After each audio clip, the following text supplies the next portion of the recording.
Punjab TV देख रहे सारे परिवारों को हरजिंदर सिंह गिल वालों प्यार भरी सत श्री अकाल। हरजिंदर गिल शो के बहुत बहुत स्वागत करते हैं। काफ़ी दिनों बाद दोस्तों अज स्टूडियो तो तुहाडे लई हाज़र होए हैं तो खास विशा अज की गलबात का जिहड़ा साडी स्क्रीन के उत्ते देख के भी तुहानूं थोड़ा जिहा आइडिया हो गया होना कि वोटां दे नाल संबंधित असीं अज की गलबात नूं अगे तोरना है। तो जिहदे विच साडे नाल वड्डे वीर गुरशरण बॉबी सिद्धू होरी पोलीटिकली सोशली काफ़ी एक्टिव रहंदे ने और जिहड़ा इन्हां दा पोलीटिकल एनालिसिस है उन्होंने लोग भी बहुत पसंद करते हैं, चाहे असीं रेडियो ते गल करिए चाहे टीवी के उपर या किते गाहे बगाहे बाहर भी किते भी तुसीं जदों मिलदे होवोगे तो काफ़ी चंगी पोलीटिकल पकड़ रखण वालियां दे विचों गुरशरण बॉबी सिद्धू होरां दा नाम लिया जांदा। ते अज साडे नाल हाज़र ने ओंटेरियो की चोणां नूं लैके ओंटेरियो दे विच हो रही इलैक्शनस नूं लैके किस तरह दीयां क्यास राइयां लग रही ने, की खास डायमेंशनस तो इस इलैक्शन नूं किस तरीके दे नाल नापिया तोलिया जा रहा है, ਇਹਦਾ ਜ਼ਿਕਰ ਕਰਾਂਗੇ ਅਸੀਂ ਗੁਰਸ਼ਰਨ ਬॉबी सिद्धू ਹੋਰਾਂ ਦੇ ਨਾਲ। बॉबी जी ਪਹਿਲਾਂ ਤਾਂ ਬਹੁਤ-ਬਹੁਤ ਸਵਾਗਤ ਤੁਹਾਡਾ ਹਰਜਿੰਦਰ ਗਿੱਲ ਸ਼ੋਅ ਦੇ ਵਿੱਚ। हरजिंदर जी बहुत बहुत शुक्रिया। सत श्री अकाल जी साਰਿਆਂ ਨੂੰ जी आਇਆਂ ਨੂੰ ਵੈਲਕਮ। ਤੇ बॉबी जी ਅੱਜ ਤੁਸੀਂ ਸਕਾਈਪ ਤੇ ਜੁੜੇ ਹੋ ਤੇ ਅਸੀਂ ਇੱਧਰ ਅੱਜ ਸਟੂਡੀਓ 'ਚ ਪਹੁੰਚੇ ਸੀ। ਮੈਂ ਤਾਂ ਉਮੀਦ ਕਰਦਾ ਸੀ ਸਟੂਡੀਓ 'ਚ ਆਉਂਗੇ ਪਰ ਅੱਜ ਤੁਸੀਂ ਛੁੱਟੀ ਮਾਰ ਗਏ ਇੱਧਰੋਂ। नहीं कोई गल नहीं जी, अगले हफ्ते जरूर आवांगा। माफी मंगदा मैं, अगले हफ्ते मैं इन पर्सन आवांगा जी। सो नैक्सट वीक ਜਿਹੜਾ ਜੀ ਆਪਣਾ ਵੀਕ ਦਰ ਵੀਕ ਜਿੱਦਾਂ ਜਿੱਦਾਂ ਆਪਾਂ ਦੇਖ ਰਹੇ ਹਾਂ ਕਿ 2 ਜੂਨ ਹੁਣ ਸਿਰਫ 2 ਹਫ਼ਤੇ ਦਾ ਓਫੀਸ਼ਲੀ ਕਹਿ ਲਈਏ ਕਿ 2 ਤੋਂ 2.5 ਹਫ਼ਤਿਆਂ ਦਾ ਸਮਾਂ ਜਿਹੜਾ ਬਾਕੀ ਰਹਿ ਗਿਆ। ਤੇ ਜਿਹੜੀ ਪਲਸ ਹੈ, ਜਿਹੜੀ ਨਬਜ਼ ਹੈ, ਜਿਹੜੀ ਲੋਕਾਂ ਦੇ ਵਿੱਚ ਇਸ ਵੇਲੇ ਚਰਚਾ ਹੈ ਉਹ ਇਸ ਵੇਲੇ ਕਿਸੇ ਨਾ ਕਿਸੇ ਰੂਪ ਦੇ ਵਿੱਚ ਉਹ ਤੇਜ਼ ਹੁੰਦੀ ਜਾ ਰਹੀ ਹੈ। ਮੈਨੂੰ ਯਾਦ ਹੈ ਆਪਾਂ ਪਹਿਲਾਂ ਜਦੋਂ ਸ਼ੁਰੂਆਤ ਕੀਤੀ ਸੀ ਅੱਜ ਤੋਂ ਹਫ਼ਤਾ ਡੇਢ ਹਫ਼ਤਾ ਪਹਿਲਾਂ ਰੇਡੀਓ ਦੇ ਉੱਤੇ ਵੀ ਗੱਲਬਾਤ ਕਰਨੀ ਤਾਂ ਉਦੋਂ ਲੱਗਦਾ ਸੀ ਯਾਰ ਬੜਾ ਮੱਠੀ ਜਿਹੀ ਹੈ ਇਸ ਵਾਰ ਇਲੈਕਸ਼ਨ, ਪਰ ਮੈਨੂੰ ਹੁਣ ਕਿਤੇ ਨਾ ਕਿਤੇ ਕਿਸੇ ਨਾ ਕਿਸੇ ਰੂਪ 'ਚ ਲੱਗਦਾ ਹੁੰਦਾ ਕਿ ਥੋੜ੍ਹੀ ਜਿਹੀ ਇਹਨੇ ਸਪੀਡ ਫੜ ਲਈ ਹੈ। ਬੇਸ਼ੱਕ as compared to the previous terms ਸ਼ਾਇਦ ਆਪਾਂ ਨੂੰ ਅੱਜ ਵੀ ਲੱਗਦਾ ਹੋਵੇ ਕਿ ਉਨੀ ਜ਼ਿਆਦਾ ਐਗਰੈਸਿਵ ਨਹੀਂ ਹੈ। ਕੀ ਸੋਚਦੇ ਹੋ, ਪਹਿਲਾਂ ਇੱਥੋਂ ਹੀ ਸ਼ੁਰੂ ਕਰੀਏ ਵੀ ਕਿੰਨਾ ਕੁ ਇਸ ਵਾਰ ਲੋਕਾਂ ਦਾ ਇੰਟਰਸਟ ਜਾਂ ਪੋਲੀਟੀਸ਼ੀਅਨਸ ਦਾ ਜਾਂ ਕਿਸ ਤਰੀਕੇ ਦੇ ਨਾਲ ਇਸ ਇਲੈਕਸ਼ਨ ਨੂੰ ਦੇਖਿਆ ਜਾ ਰਿਹਾ?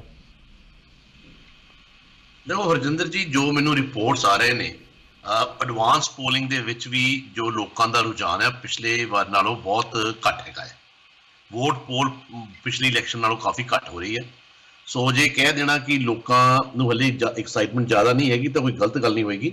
ਹਾਂ, ਮੈਂ ਤੁਹਾਡੇ ਨਾਲ ਅਗਰੀ ਕਰਦਾ ਹਾਂ ਕਿ ਜਿਸ ਤਰ੍ਹਾਂ ਇਲੈਕਸ਼ਨ ਦੀ ਤਾਰੀਖ ਨਜ਼ਦੀਕ ਆਉਂਦੀ ਜਾਏਗੀ ਲੋਕਾਂ 'ਚ ਰੁਝਾਨ ਵੀ ਵਧੇਗਾ, ਚਰਚਾ ਵੀ ਵਧੇਗੀ, ਪਰ ਦਿਨ ਬਹੁਤ ਥੋੜ੍ਹੇ ਰਹਿ ਗਏ ਆ। ਉਸ ਤਰ੍ਹਾਂ ਦੀ ਐਕਟੀਵਿਟੀ ਨਹੀਂ ਹੈਗੀ ਜਿਸ ਤਰ੍ਹਾਂ ਪਹਿਲਾਂ ਇਲੈਕਸ਼ਨ ਦੇਖਿਆ ਜਾਂਦਾ ਹੈ। ਹਾਂ, ਕੁਛ ਇੱਕ ਪ੍ਰੋਵਿੰਸ਼ੀਅਲ ਇਲੈਕਸ਼ਨ ਮੈਂ ਦੇਖੀਆਂ ਆ, ਜਦੋਂ ਡਾਲਟਨ ਮੈਕਗਿੰਟੀ ਦੀ ਰਿਪੀਟ ਗਵਰਨਮੈਂਟ ਹੋਈ ਆ ਉਦੋਂ ਵੀ ਇਲੈਕਸ਼ਨ ਬੜੀ ਬੋਰਿੰਗ ਦੀ ਸੀਗੀ। ਜਿਹੜੀ ਇਲੈਕਸ਼ਨ ਜਦੋਂ ਚੇਂਜ ਨਾ ਹੋਵੇ, ਜਦੋਂ ਇਲੈਕਸ਼ਨ ਲੱਗਦਾ ਹੋਵੇ ਰਿਪੀਟ ਗਵਰਨਮੈਂਟ ਹੈਗੀ ਆ ਤੇ ਉਦੋਂ ਇਹੋ ਜਿਹੇ ਹਾਲਾਤ ਬਣ ਜਾਂਦੇ ਆ ਕਿ ਲੋਕ ਘੱਟ ਹੀ ਬਾਹਰ ਨਿਕਲਦੇ ਆ।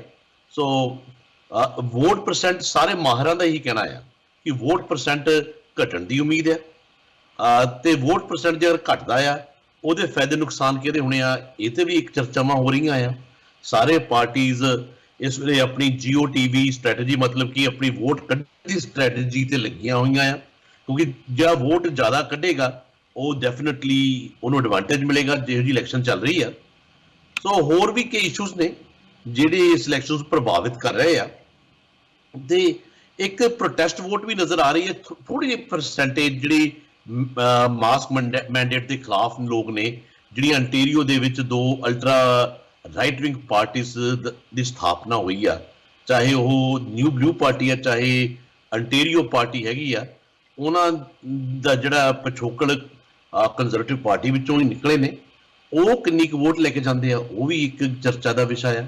ਗ੍ਰੀਨ ਪਾਰਟੀ ਦੇ ਲੀਡਰ ਦੀ ਕਾਰਗੁਜ਼ਾਰੀ ਤਕੜੀ ਰਹੀ ਆ ਡਿਬੇਟਸ ਦੇ ਵਿੱਚ, ਉਹ ਕਿੰਨੀ ਕੁ ਵੋਟ ਲੈ ਕੇ ਜਾਣਗੇ ਉਹ ਵੀ ਡਿਬੇਟ ਆ। ਪਰ ਅੱਜ ਦੀ ਤਰੀਕ ਦੇ ਵਿੱਚ ਜੋ ਲੱਗ ਰਿਹਾ ਆ ਪ੍ਰੋਵਿੰਸ਼ੀਅਲ ਇਲੈਕਸ਼ਨ ਦੇ ਵਿੱਚ ਉਹ ਹੈਗਾ ਕਿ ਡਗ ਫੋਰਡ ਨੂੰ ਐਡਵਾਂਟੇਜ ਹੈ, ਉਹ ਲੱਗਦਾ ਮੈਜੋਰਿਟੀ ਰਿਪੀਟ ਕਰ ਸਕਦੇ ਆ। ਲੜਾਈ ਦਿਲਚਸਪ ਹੈਗੀ ਹੈ ਨੰਬਰ 2 ਪੋਜੀਸ਼ਨ ਲਈ ਕਿ ਅਫੀਸ਼ੀਅਲ ਆਪੋਜੀਸ਼ਨ ਦਾ ਲੀਡਰ ਕਿਹਨੇ ਬਣਨਾ ਆ, ਐਂਡਰੀ ਹਾਰਵਿਥ ਨੇ ਬਣਨਾ ਆ ਜਾਂ ਸਟੀਵ ਡੈਲ ਡੂਕਾ ਨੇ ਬਣਨਾ ਆ। ਰਾਈਟ। ਅੱਛਾ, ਆਪਾਂ ਇੱਥੇ ਦੀ ਲੋਕਲ ਬੇਸ਼ੱਕ ਆਪਣੀ ਜਿਹੜੀ ਗੱਲਬਾਤ ਹੈ ਉਹ ਬॉबी ਜੀ ਅਲੱਗ-ਅਲੱਗ ਥਾਵਾਂ ਦੇ ਉੱਪਰ ਦੁਨੀਆ ਭਰ ਦੇ ਵਿੱਚ ਸੋਸ਼ਲ ਮੀਡੀਆ ਦੇ ਜ਼ਰੀਏ ਵੀ ਦੇਖੀ ਸੁਣੀ ਜਾ ਸਕਦੀ ਹੋਣੀ ਹੈ, ਪਰ ਓਂਟੇਰੀਓ ਤੋਂ ਵੀ ਜੇ ਅਸੀਂ ਥੋੜ੍ਹਾ ਜਿਹਾ ਹੋਰ ਆਪਣਾ ਧਿਆਨ ਜਿਹੜਾ ਹੈ ਹੋਰ ਨੇੜੇ ਨੈਰੋ ਡਾਊਨ ਕਰਨਾ ਹੋਵੇ ਤਾਂ GTA ਦੀਆਂ ਜਿਹੜੀਆਂ ਕੁਛ ਮੇਜਰ ਰਾਈਡਿੰਗਸ ਦਾ ਜੇ ਜ਼ਿਕਰ ਕਰਨਾ ਹੋਵੇ ਤਾਂ ਲੋਕ ਬਹੁਤਾ ਉਹਦੇ ਬਾਰੇ ਸੁਣਨਾ ਚਾਹੁੰਦੇ ਹੋਣਗੇ, ਕਿਉਂਕਿ ਆਈ ਨੋ ਬੇਸ਼ੱਕ ਆਪਾਂ ਪੂਰੇ ਓਂਟੇਰੀਓ ਦੀ ਇਲੈਕਸ਼ਨ ਦਾ ਤਾਂ ਜ਼ਿਕਰ ਚੱਲਦਾ, ਪਰ ਸਾਡੇ ਭਾਈਚਾਰੇ ਦੇ ਵਿੱਚ ਜਿੱਥੇ ਅਸੀਂ GTA ਦੇ ਨੇੜੇ ਤੇੜੇ ਜ਼ਿਆਦਾ ਵਸੋਂ ਹੈ ਉਹਨਾਂ ਦਾ ਇੰਟਰਸਟ ਤਾਂ ਉਹਨਾਂ ਕੁਛ ਇੱਕ ਰਾਈਡਿੰਗਸ ਦੇ ਉੱਤੇ ਬਾਕੀ ਸਾਰਿਆਂ ਦੇ ਨਾਲੋਂ ਵੱਧ ਹੋਣਾ। ਸੋ ਜਿਵੇਂ ਕਹਿੰਦੇ ਹੁੰਦੇ ਕਿ ਯਾਰ ਚਾਹੇ ਕੋਈ ਬੰਦਾ ਕਹਿੰਦਾ ਯਾਰ ਵੀ ਸਰਕਾਰ ਜਿਹੜੀ ਮਰਜ਼ੀ ਪਾਰਟੀ ਦੀ ਬਣੇ, ਸਾਡਾ ਬੰਦਾ ਸਾਡੀ ਰਾਈਡਿੰਗ 'ਚ ਜਿਹਨੂੰ ਅਸੀਂ ਸਪੋਰਟ ਕਰ ਰਹੇ ਹਾਂ ਉਹ ਜਿੱਤਣਾ ਚਾਹੀਦਾ। ਹਰ ਬੰਦੇ ਦੇ ਮਨ 'ਚ ਕਿਸੇ ਨਾ ਕਿਸੇ ਰੂਪ ਦੇ ਵਿੱਚ ਇੱਕ ਇਹ ਧਾਰਨਾ ਜ਼ਰੂਰ ਹੁੰਦੀ ਹੈ ਜਾਂ ਇਸ ਬੈਕਅਪ ਦੇ ਨਾਲ ਹੀ ਇਸ ਮਾਈਂਡ ਸੈੱਟ ਦੇ ਨਾਲ ਹੀ ਬੰਦਾ ਸਪੋਰਟ ਕਰ ਰਿਹਾ ਹੁੰਦਾ। ਬੇਸ਼ੱਕ ਉਹਦੇ ਸਰਕਾਰ ਦੇ ਵਿੱਚ ਹੋਣ ਜਾਂ ਨਾ ਹੋਣ ਦੇ ਜਿਹੜੇ ਇਫੈਕਟਸ ਨੇ ਚੰਗੇ ਮਾੜੇ ਉਹ ਬਾਅਦ ਦੀ ਗੱਲ ਹੁੰਦੀ ਹੈ, ਪਰ ਆਪੋ ਆਪਣੀ ਰਾਈਡਿੰਗ ਤੱਕ ਜਦੋਂ ਅਸੀਂ ਲੈ ਕੇ ਜਾਣਾ ਹੋਵੇ ਤਾਂ ਥੋੜ੍ਹਾ ਜਿਹਾ ਧਿਆਨ ਕਿਹੜੀਆਂ 5-7-10 ਰਾਈਡਿੰਗਸ ਨੇ ਜਿਨ੍ਹਾਂ ਦੇ ਵੱਲ ਨੂੰ ਲੈ ਕੇ ਜਾਣਾ ਚਾਹੁੰਦੇ ਹੋ ਤੁਸੀਂ ਵੀ, ਤਾਂ ਕਿ ਸਾਡੀ ਐਥਨਿਕ ਕਮਿਊਨਿਟੀ ਵੀ ਅਤੇ ਸਾਡਾ ਖਾਸ ਤੌਰ 'ਤੇ ਪੰਜਾਬੀ ਭਾਈਚਾਰਾ ਜਿਹੜਾ ਉਹਨੂੰ ਥੋੜ੍ਹੀ ਜਿਹੀ ਹੈਲਪ ਮਿਲੇ? ਦੇਖੋ ਹਰਜਿੰਦਰ ਜੀ, ਬਰੈਂਪਟਨ ਦੀਆਂ ਸਾਰੀਆਂ ਰਾਈਡਿੰਗਸ ਦੀ ਚਰਚਾ ਦਾ ਵਿਸ਼ਾ ਰਹਿੰਦੀਆਂ ਆ, ਪਰ ਪੰਜਾਬੀ ਭਾਈਚਾਰੇ ਦੇ ਵਿੱਚ ਜੇ ਅਗਰ ਤੁਸੀਂ ਸਮਝਦੇ ਕਿ ਸਭ ਤੋਂ ਜ਼ਿਆਦਾ ਚਰਚਿਤ ਰਾਈਡਿੰਗ ਹਮੇਸ਼ਾ ਰਹਿੰਦੀ ਬਰੈਂਪਟਨ ਈਸਟ। ਠੀਕ ਹੈ।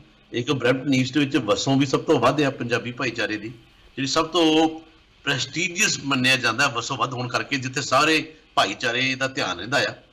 ਈਵਨ ਜਿਹੜੇ ਬਾਕੀ ਰਾਈਡਿੰਗਸ ਕੈਂਡੀਡੇਟ, ਕਈ ਕੈਂਡੀਡੇਟ ਵੀ ਇਸ ਰਾਈਡਿੰਗ 'ਚ ਰਹਿੰਦੇ ਜ਼ਿਆਦਾਤਰ। ਹਾਂਜੀ। ਸੋ ਆਬਵੀਅਸਲੀ ਬਰੈਂਪਟਨ ਈਸਟ ਨੂੰ ਮੈਂ ਨੰਬਰ 1 ਤੇ ਰੱਖਾਂਗਾ। ਇਸ ਤੋਂ ਬਾਅਦ ਬਰੈਂਪਟਨ ਦੀ ਹੋਰ ਰਾਈਡਿੰਗਸ ਵੀ ਇੰਪੋਰਟੈਂਟ ਨੇ। ਬਰੈਂਪਟਨ ਨਾਰਥ ਵਿੱਚ ਵੀ ਬੜਾ ਦਿਲਚਸਪ ਮੁਕਾਬਲਾ ਦੱਸਿਆ ਜਾ ਰਿਹਾ ਵਾ। ਫਿਰ ਤੀਜੇ ਤੇ ਬਰੈਂਪਟਨ ਵੈਸਟ, ਕਿਉਂਕਿ ਇਹ ਉਹ ਹਲਕੇ ਨੇ ਜਿੱਥੇ ਸਾਰੇ ਤ੍ਰਿਕੋਣੇ ਮੁਕਾਬਲੇ ਜੋ ਹੈਗੇ ਪੰਜਾਬੀ ਭਾਈਚਾਰੇ ਜ਼ਿਆਦਾਤਰ ਆਪਸ ਦੇ ਵਿੱਚ ਆ। ਬਰੈਂਪਟਨ ਨਾਰਥ ਨੂੰ ਛੱਡ ਕੇ, ਕਿਉਂਕਿ ਉੱਥੇ ਕੰਜ਼ਰਵੇਟਿਵ ਕੈਂਡੀਡੇਟ ਜਿਹੜੇ ਹੈਗੇ ਕੋਕੈਸ਼ੀਅਨ ਆ, ਗ੍ਰੈਹਮ ਮੈਕਗ੍ਰੈਗਰ, ਤੇ ਬਾਕੀ ਫਿਰ ਬਰੈਂਪਟਨ ਸਾਊਥ ਆ ਜਾਓ। ਬਰੈਂਪਟਨ ਸਾਊਥ ਦੇ ਵਿੱਚ ਵੀ ਚਰਚਾ ਹੈਗੀ, ਕਿਉਂਕਿ ਪ੍ਰਾਮੀ ਸਰਕਾਰੀਆ ਵੱਡੇ ਮੰਤਰੀ ਨੇ, ਸੋ ਵੱਡਾ ਚਿਹਰਾ ਹੈ ਕੰਜ਼ਰਵੇਟਿਵ ਪਾਰਟੀ ਦਾ, ਉੱਥੇ ਵੀ ਲੋਕਾਂ ਦੀ ਨਿਗਾਹ ਆ। Brampton Centre, Sara Singh deputy leader ਨੇ NDP ਦੇ, ਉੱਥੇ ਵੀ ਚਰਚਾ ਰਹੇਗੀ। ਫਿਰ ਅਗਾਂਹ ਆ ਜਾਓ ਮਿਸੀਸਾਗਾ ਮਾਲਟਨ ਤੁਹਾਨੂੰ ਪਤਾ ਹਮੇਸ਼ਾ ਹੀ ਸਾਡਾ ਉੱਥੇ ਵੀ ਬਹੁਤ ਲੋਕਾਂ ਦਾ ਆਪਣਾ ਇੱਕ ਰਿਸ਼ਤਾ ਪੁਰਾਣਾ, ਕਿਉਂਕਿ ਮਾਲਟਨ ਦੇ ਵਿੱਚ ਬਹੁਤ ਲੋਕਾਂ ਨੇ ਆਪਣੀ ਜ਼ਿੰਦਗੀ ਦੀ ਸ਼ੁਰੂਆਤ ਕੀਤੀ ਹੈ। ਮੈਂ ਵੀ ਕੀਤੀ ਹੈ ਮਾਲਟਨ ਦੇ ਵਿੱਚ। ਸੋ ਮਾਲਟਨ ਵਿੱਚ ਇੱਕ ਸਾਨੂੰ ਇੱਕ ਅਨੋਖਾ ਪਿਆਰ ਹੈ ਸਾਡਾ ਮਾਲਟਨ ਦੇ ਨਾਲ। ਸੋ ਮਾਲਟਨ ਦੇ ਵਿੱਚ ਵੀ, ਮਿਸੀਸਾਗਾ ਮਾਲਟਨ ਦੇ ਵਿੱਚ ਵੀ ਬਹੁਤ ਦਿਲਚਸਪੀ ਆ। ਉੱਥੇ ਵੀ ਕਹਿੰਦੇ ਹੁੰਦੇ, ਦੇਖੋ ਦੀਪਕ ਆਨੰਦ ਜਿਹਦੇ ਕੈਂਡੀਡੇਟ ਨੇ, ਉੱਥੇ ਜਿਹੜੀ ਮੇਨ ਚੁਣੌਤੀ ਦੇਣ ਵਾਲੇ ਨੇ ਉਹਨਾਂ ਨੂੰ ਲਿਬਰਲ ਪਾਰਟੀ ਦੇ ਅਮਨ ਗਿੱਲ, ਉਹਨਾਂ ਦਾ ਪਰਿਵਾਰ ਦਾ, ਉਹਨਾਂ ਦੀ ਫੈਮਿਲੀ ਦਾ ਪੁਰਾਣਾ ਪਿਛੋਕੜ ਹੈ ਰਾਜਨੀਤੀ ਦੇ ਵਿੱਚ, ਕਾਫੀ ਸਰਗਰਮ ਨੇ। ਸੋ ਉੱਥੇ ਵੀ ਲੋਕਾਂ ਦੀ ਬੜੀ ਦਿਲਚਸਪੀ ਹੈ। ਮਿਸੀਸਾਗਾ ਸਟ੍ਰੀਟਸਵਿਲ, ਨੀਨਾ ਤਾਂਗੜੀ ਕੰਜ਼ਰਵੇਟਿਵ ਪਾਰਟੀ ਦੇ ਸ਼ਾਇਦ ਸਭ ਤੋਂ ਪੁਰਾਣੇ ਚਿਹਰਿਆਂ ਵਿੱਚੋਂ ਇੱਕ ਚਿਹਰਾ ਆ, ਤੇ ਉੱਥੇ ਵੀ ਦੇਖੋ ਮਿਲਟਨ ਵਿੱਚ ਪਰਮ ਗਿੱਲ ਬਰੈਂਪਟਨ ਤੋਂ ਗਏ ਆ, ਮਿਲਟਨ 'ਚ ਵੀ ਹੋ ਸਕਦੀ ਆ।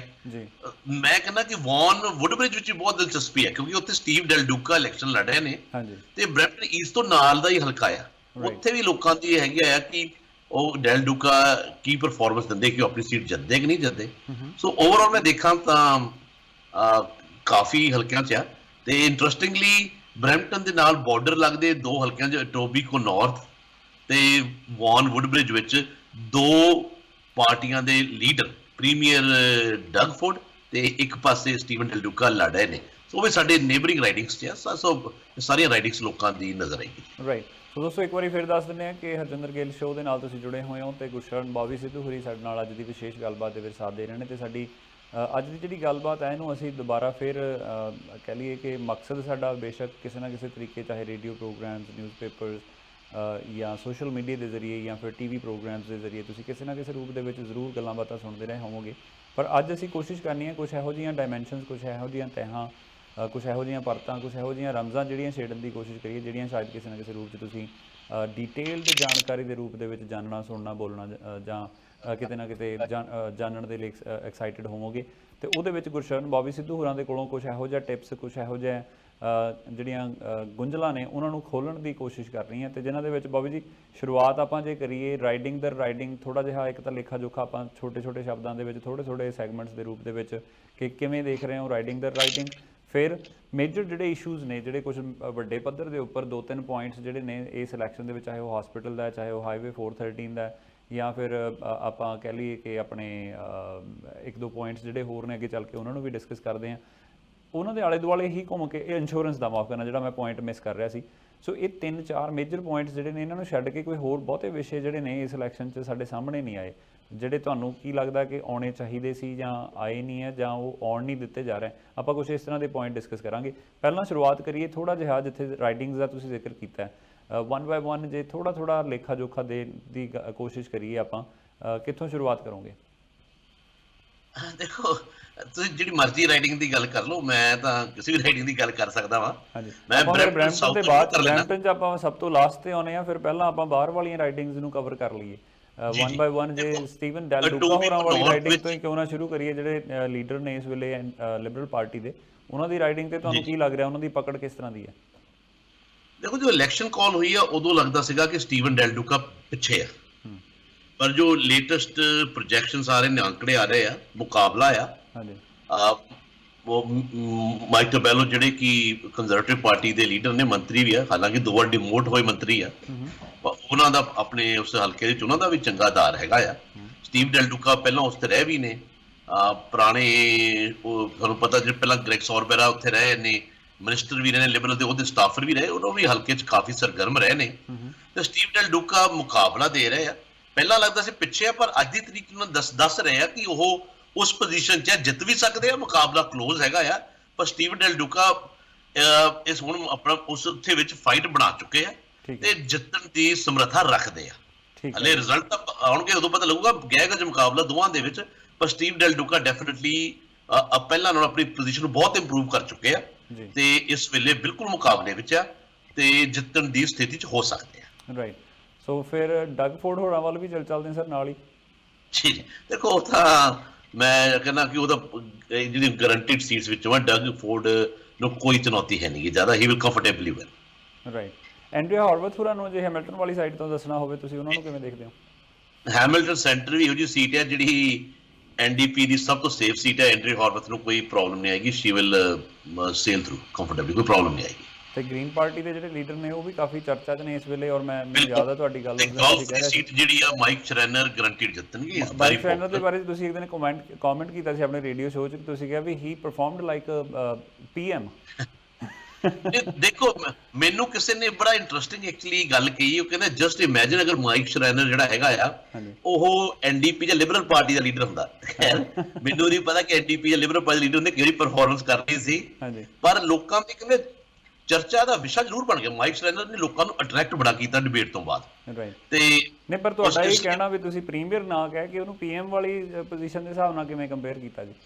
ਨਹੀਂ, ਮੈਂ ਪੀਐਮ ਨਹੀਂ ਕਿਹਾ ਸੀ, ਮੈਂ ਕਿਹਾ ਸੀ ਮੈਂ ਉਹਨੂੰ ਫੈਡਰਲ ਗ੍ਰੀਨ ਪਾਰਟੀ ਦਾ ਲੀਡਰ ਦੇਖ ਸਕਦਾ। ਓਕੇ ਆਈ ਗੈਸ ਮੈਂ ਪੀਐਮ ਸ਼ਬਦ ਖੈਰ ਥੋੜਾ ਜ਼ਿਆਦਾ ਹੋ ਜਾਏਗਾ, ਪਰ ਮੈਂ ਉਹਨਾਂ ਨੂੰ ਫੈਡਰਲ ਗ੍ਰੀਨ ਪਾਰਟੀ ਦਾ ਲੀਡਰ ਸਮਝਦਾ ਆ ਕਿ ਉਹ ਕਿਉਂਕਿ ਜਿਹੜੀ ਗ੍ਰੀਨ ਪਾਰਟੀ ਫੈਡਰਲੀ ਗਰੋ ਪਿਛਲੇ ਲੀਡਰ ਐਲਿਜ਼ਾਬੈਥ ਮੇ ਤੋਂ ਬਾਅਦ ਲੀਡਰਸ਼ਿਪ ਸੰਕਟ ਰਿਹਾ, ਕ੍ਰਾਈਸਿਸ ਰਿਹਾ ਆ। ਮਾਈਕ ਸ਼ਰੈਨਰ ਦੇ ਵਿੱਚ ਉਹ ਸਾਰੇ ਗੁਣ ਹੈਗੇ ਆ ਜਿਹੜੇ ਫੈਡਰਲ ਗ੍ਰੀਨ ਪਾਰਟੀ ਦੇ ਲੀਡਰ ਬਣ ਸਕਦੇ ਆ। ਮੇਰੇ ਹਿਸਾਬ ਨਾਲ ਆਪਣੀ ਸੀਟ ਉਹ ਜਾਂ ਬੀਸੀ ਤੇ ਉਹ ਬਣ ਸਕਦੇ ਆ। ਸੋ ਤੁਹਾਨੂੰ ਲੱਗਦਾ ਕਿ ਉਹਨਾਂ ਦੀ ਆਪਣੀ ਸੀਟ ਤੇ ਪਕੜ ਕਾਫੀ ਮਜ਼ਬੂਤ ਹੈ ਤੇ ਗ੍ਰੀਨ ਪਾਰਟੀ ਦੀ ਉਹ ਸੀਟ ਪੱਕੀ ਮੰਨੀ ਜਾਣੀ ਚਾਹੀਦੀ ਹੈ? ਮੈਂ ਗੋਲਫ ਦੀ ਸੀਟ 100% ਗ੍ਰੀਨ ਪਾਰਟੀ ਨੂੰ ਦੇ ਰਿਹਾ ਆ ਤੇ ਅੰਟੇਰੀਓ ਵਿੱਚ ਗੋਲਫ ਦੀ ਸੀਟ ਤਾਂ ਪੱਕੀ ਜਿੱਤਣ ਗਈ, ਇੱਕ ਸੀਟ ਤੇ ਹੋਰ ਮੁਕਾਬਲਾ ਉਹ ਦੇ ਰਹੇ ਨੇ। ਰਿਜ਼ਲਟ ਮੈਂ ਹਲੇ ਉੱਥੇ ਪ੍ਰੈਡਿਕਟ ਨਹੀਂ ਕਰ ਸਕਦਾ ਕਿਉਂਕਿ ਕਲੋਜ਼ ਮੁਕਾਬਲਾ ਉਹਨਾਂ ਦੇ ਕੰਜ਼ਰਵੇਟਿਵ ਦਾ ਪੈਰੀ ਸਾਊਂਡ ਮੁਸਕੋਕਾ ਦੇ ਵਿੱਚ। ਠੀਕ ਹੈ, ਉੱਥੇ ਲਿਬਰਲ ਪਾਰਟੀ ਦੇ ਕੈਂਡੀਡੇਟ ਦਾ ਵਿਡਰਾਅ ਕਰ ਚੁੱਕੇ, ਤੁਹਾਨੂੰ ਪਤਾ ਕੱਢਤੇ ਸੀ ਬਾਹਰ, ਉਹ ਫਾਇਦਾ ਵੀ ਸਾਰਾ ਗ੍ਰੀਨ ਪਾਰਟੀ ਨੂੰ ਉੱਥੇ ਹੋ ਰਿਹਾ ਵਾ। ਤੇ ਅਗਰ ਦੂਜੀ ਸੀਟ ਜਿਹੜੀ ਉਹ ਫਾਈਟ ਵਿੱਚ ਆ, ਜਿੱਤ ਹਾਰ ਦਾ ਕੁਝ ਕਹਿ ਨਹੀਂ ਸਕਦੇ, ਉਹ ਹੈਗੀ ਪੈਰੀ ਸਾਊਂਡ ਮੁਸਕੋਕਾ। 2 ਸੀਟਾਂ ਤੇ ਉਹਨਾਂ ਦਾ ਇਸ ਦਾਅਵਾ ਗੋਲਫ ਦੇ ਵਿੱਚ ਹੱਥ ਉੱਪਰ ਆ, ਦੂਜੀ ਸੀਟ ਫਾਈਟ ਤੇ। ਠੀਕ ਹੈ, ਅੱਛਾ ਹੁਣ ਆਪਾਂ ਜਿਹੜੀਆਂ ਨਵੀਆਂ ਦੋਨੋਂ ਪਾਰਟੀਜ਼ ਨੇ ਉਹਨਾਂ ਦਾ ਥੋੜਾ ਜਿਹਾ ਜ਼ਿਕਰ ਕਰਨਾ ਹੋਵੇ, ਕਿੱਥੇ ਕਿਸ ਹਿਸਾਬ ਨਾਲ ਦੇਖ ਰਹੇ ਹੋ ਜਾਂ ਉਹਨਾਂ ਦੇ ਲੀਡਰਸ ਦੇ ਬਾਰੇ 'ਚ ਕੀ ਅਪਡੇਟਸ ਨੇ? ਦੇਖੋ, ਜਿਹੜੀ ਇੱਕ ਤਾਂ ਹੈਗੀ ਆ ਅੰਟੇਰੀਓ ਪਾਰਟੀ, ਜਿਹੜੀ ਡੈਰਿਕ ਸਲੋਨ ਜਿਹੜੇ ਐਮਪੀ ਵੀ ਰਹੇ ਨੇ, ਬੜੇ ਕੰਟਰੋਵਰਸ਼ੀਅਲ ਸੀਗੇ, ਬਾਅਦ ਚ ਕਾਕਸ ਚੋਂ ਕੱਢਤਾ ਸੀ ਐਰਨ ਓਟੂਲ ਨੇ ਉਹਨਾਂ ਨੂੰ ਬਾਹਰ। ਉਹਨਾਂ ਨੇ ਪਾਰਟੀ ਨੂੰ ਇਸਟੈਬਲਿਸ਼ ਕੀਤਾ ਆ, ਉਹ ਵੀ ਰਾਈਟ ਵਿੰਗ ਆਈਡੀਓਲੋਜੀ ਨਾਲ ਕਾਫੀ ਨਾਲ ਜੁੜੇ ਆ।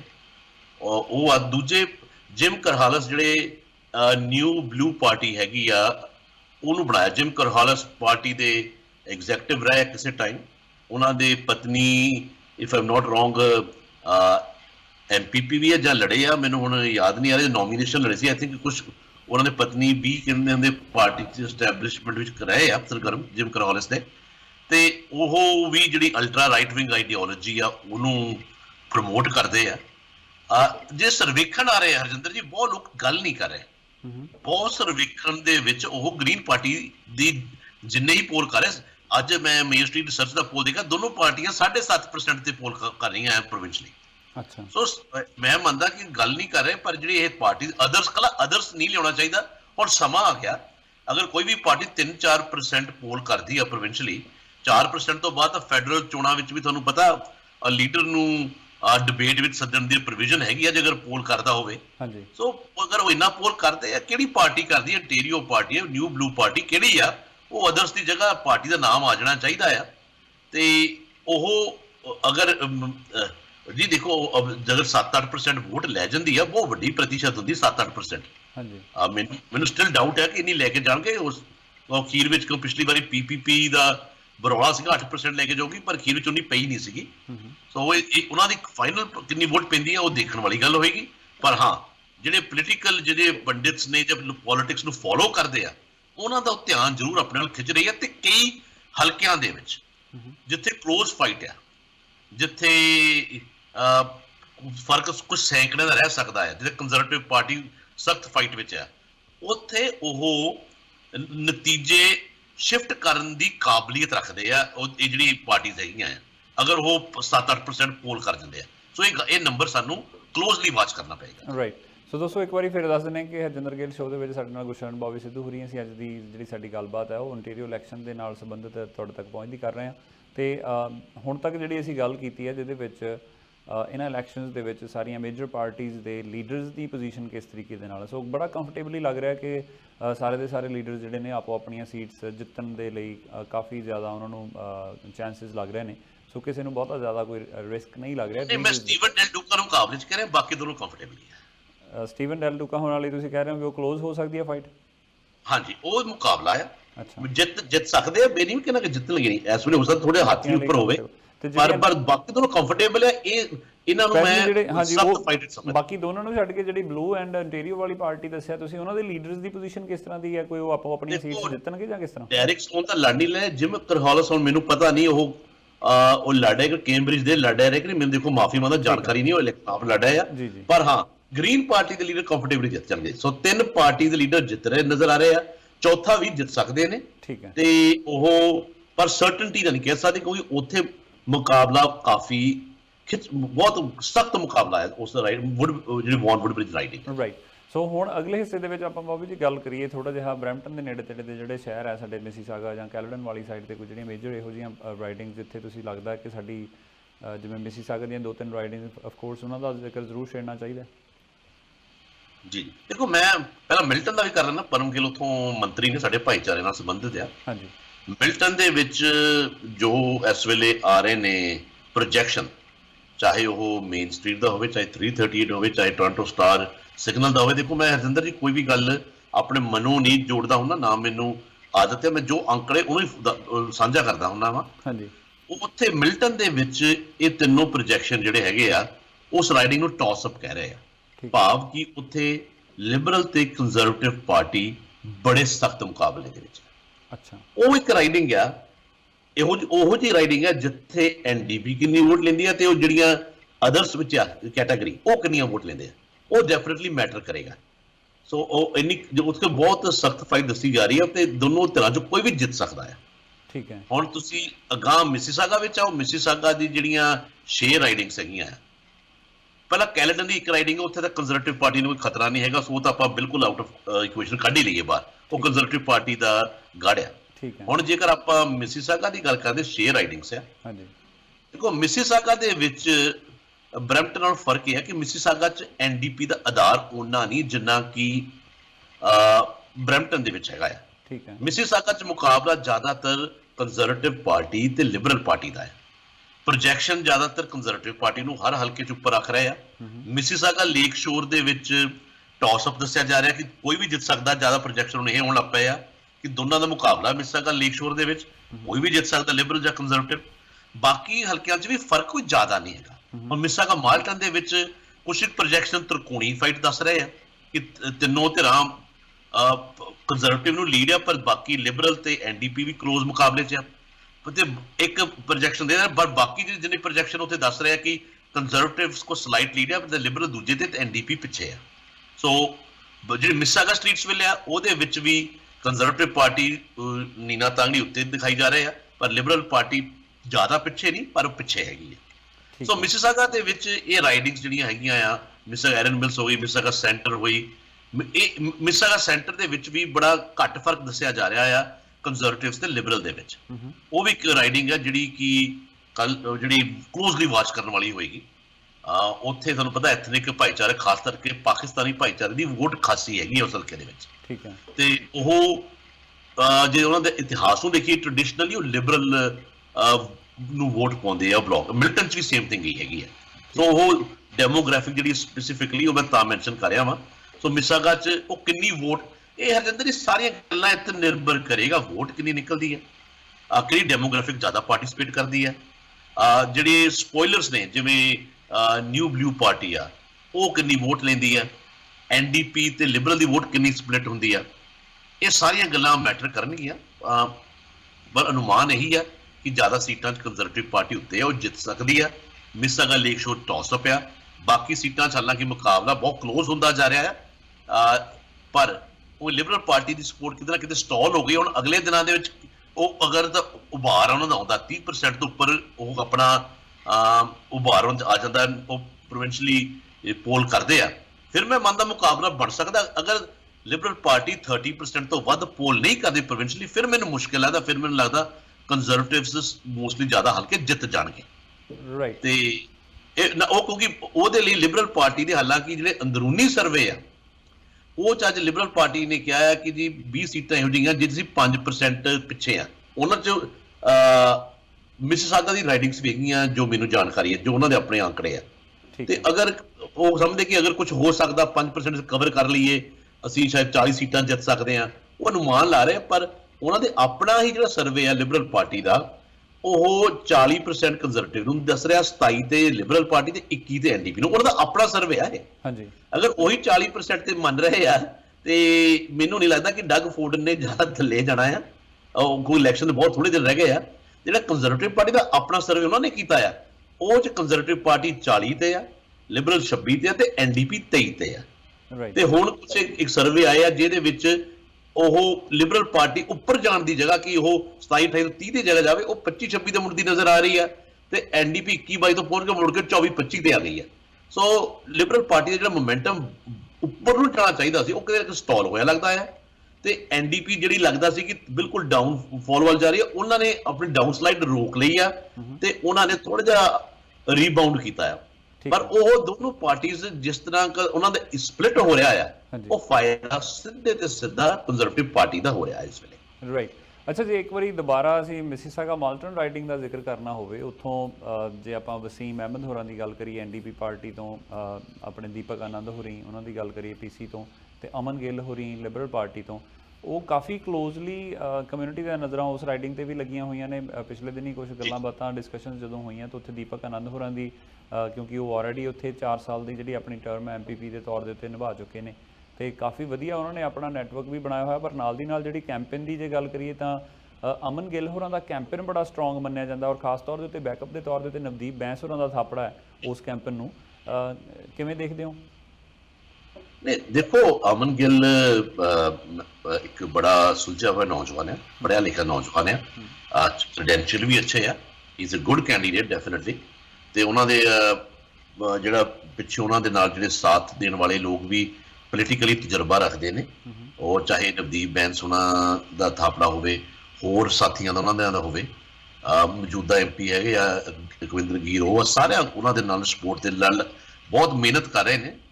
ਮੈਨੂੰ ਲੱਗਦਾ ਕਿ ਅਮਨ ਗਿੱਲ ਜਿਹੜੇ ਹੈਗੇ ਆ ਫਾਈਟ ਬਿਲਕੁਲ ਦੇ ਰਹੇ ਆ, ਪਰ ਓਵਰਆਲ ਦੇਖੋ ਜਿਹੜੇ ਪੋਲਿੰਗ ਨੰਬਰ ਹੁੰਦੇ ਆ ਉਹ ਪ੍ਰੋਵਿੰਸ਼ਲੀ ਉਹ ਬੜਾ ਪ੍ਰਭਾਵਿਤ ਕਰਦੇ ਆ। ਕੈਂਡੀਡੇਟ ਕਿ ਸਰਟਨ ਲੈਵਲ ਤੱਕ ਆਪਣੀ ਗੁੱਡਵਿਲ ਦੇ ਨਾਲ ਵੋਟ ਲੈ ਕੇ ਜਾਂਦਾ ਆ, ਬਾਕੀ ਫਿਰ ਪ੍ਰੋਵਿੰਸ਼ਲੀ ਜਿਹੜੇ ਨੰਬਰ ਹੁੰਦੇ ਉਹ ਵੀ ਮੈਟਰ ਕਰਦੇ ਆ।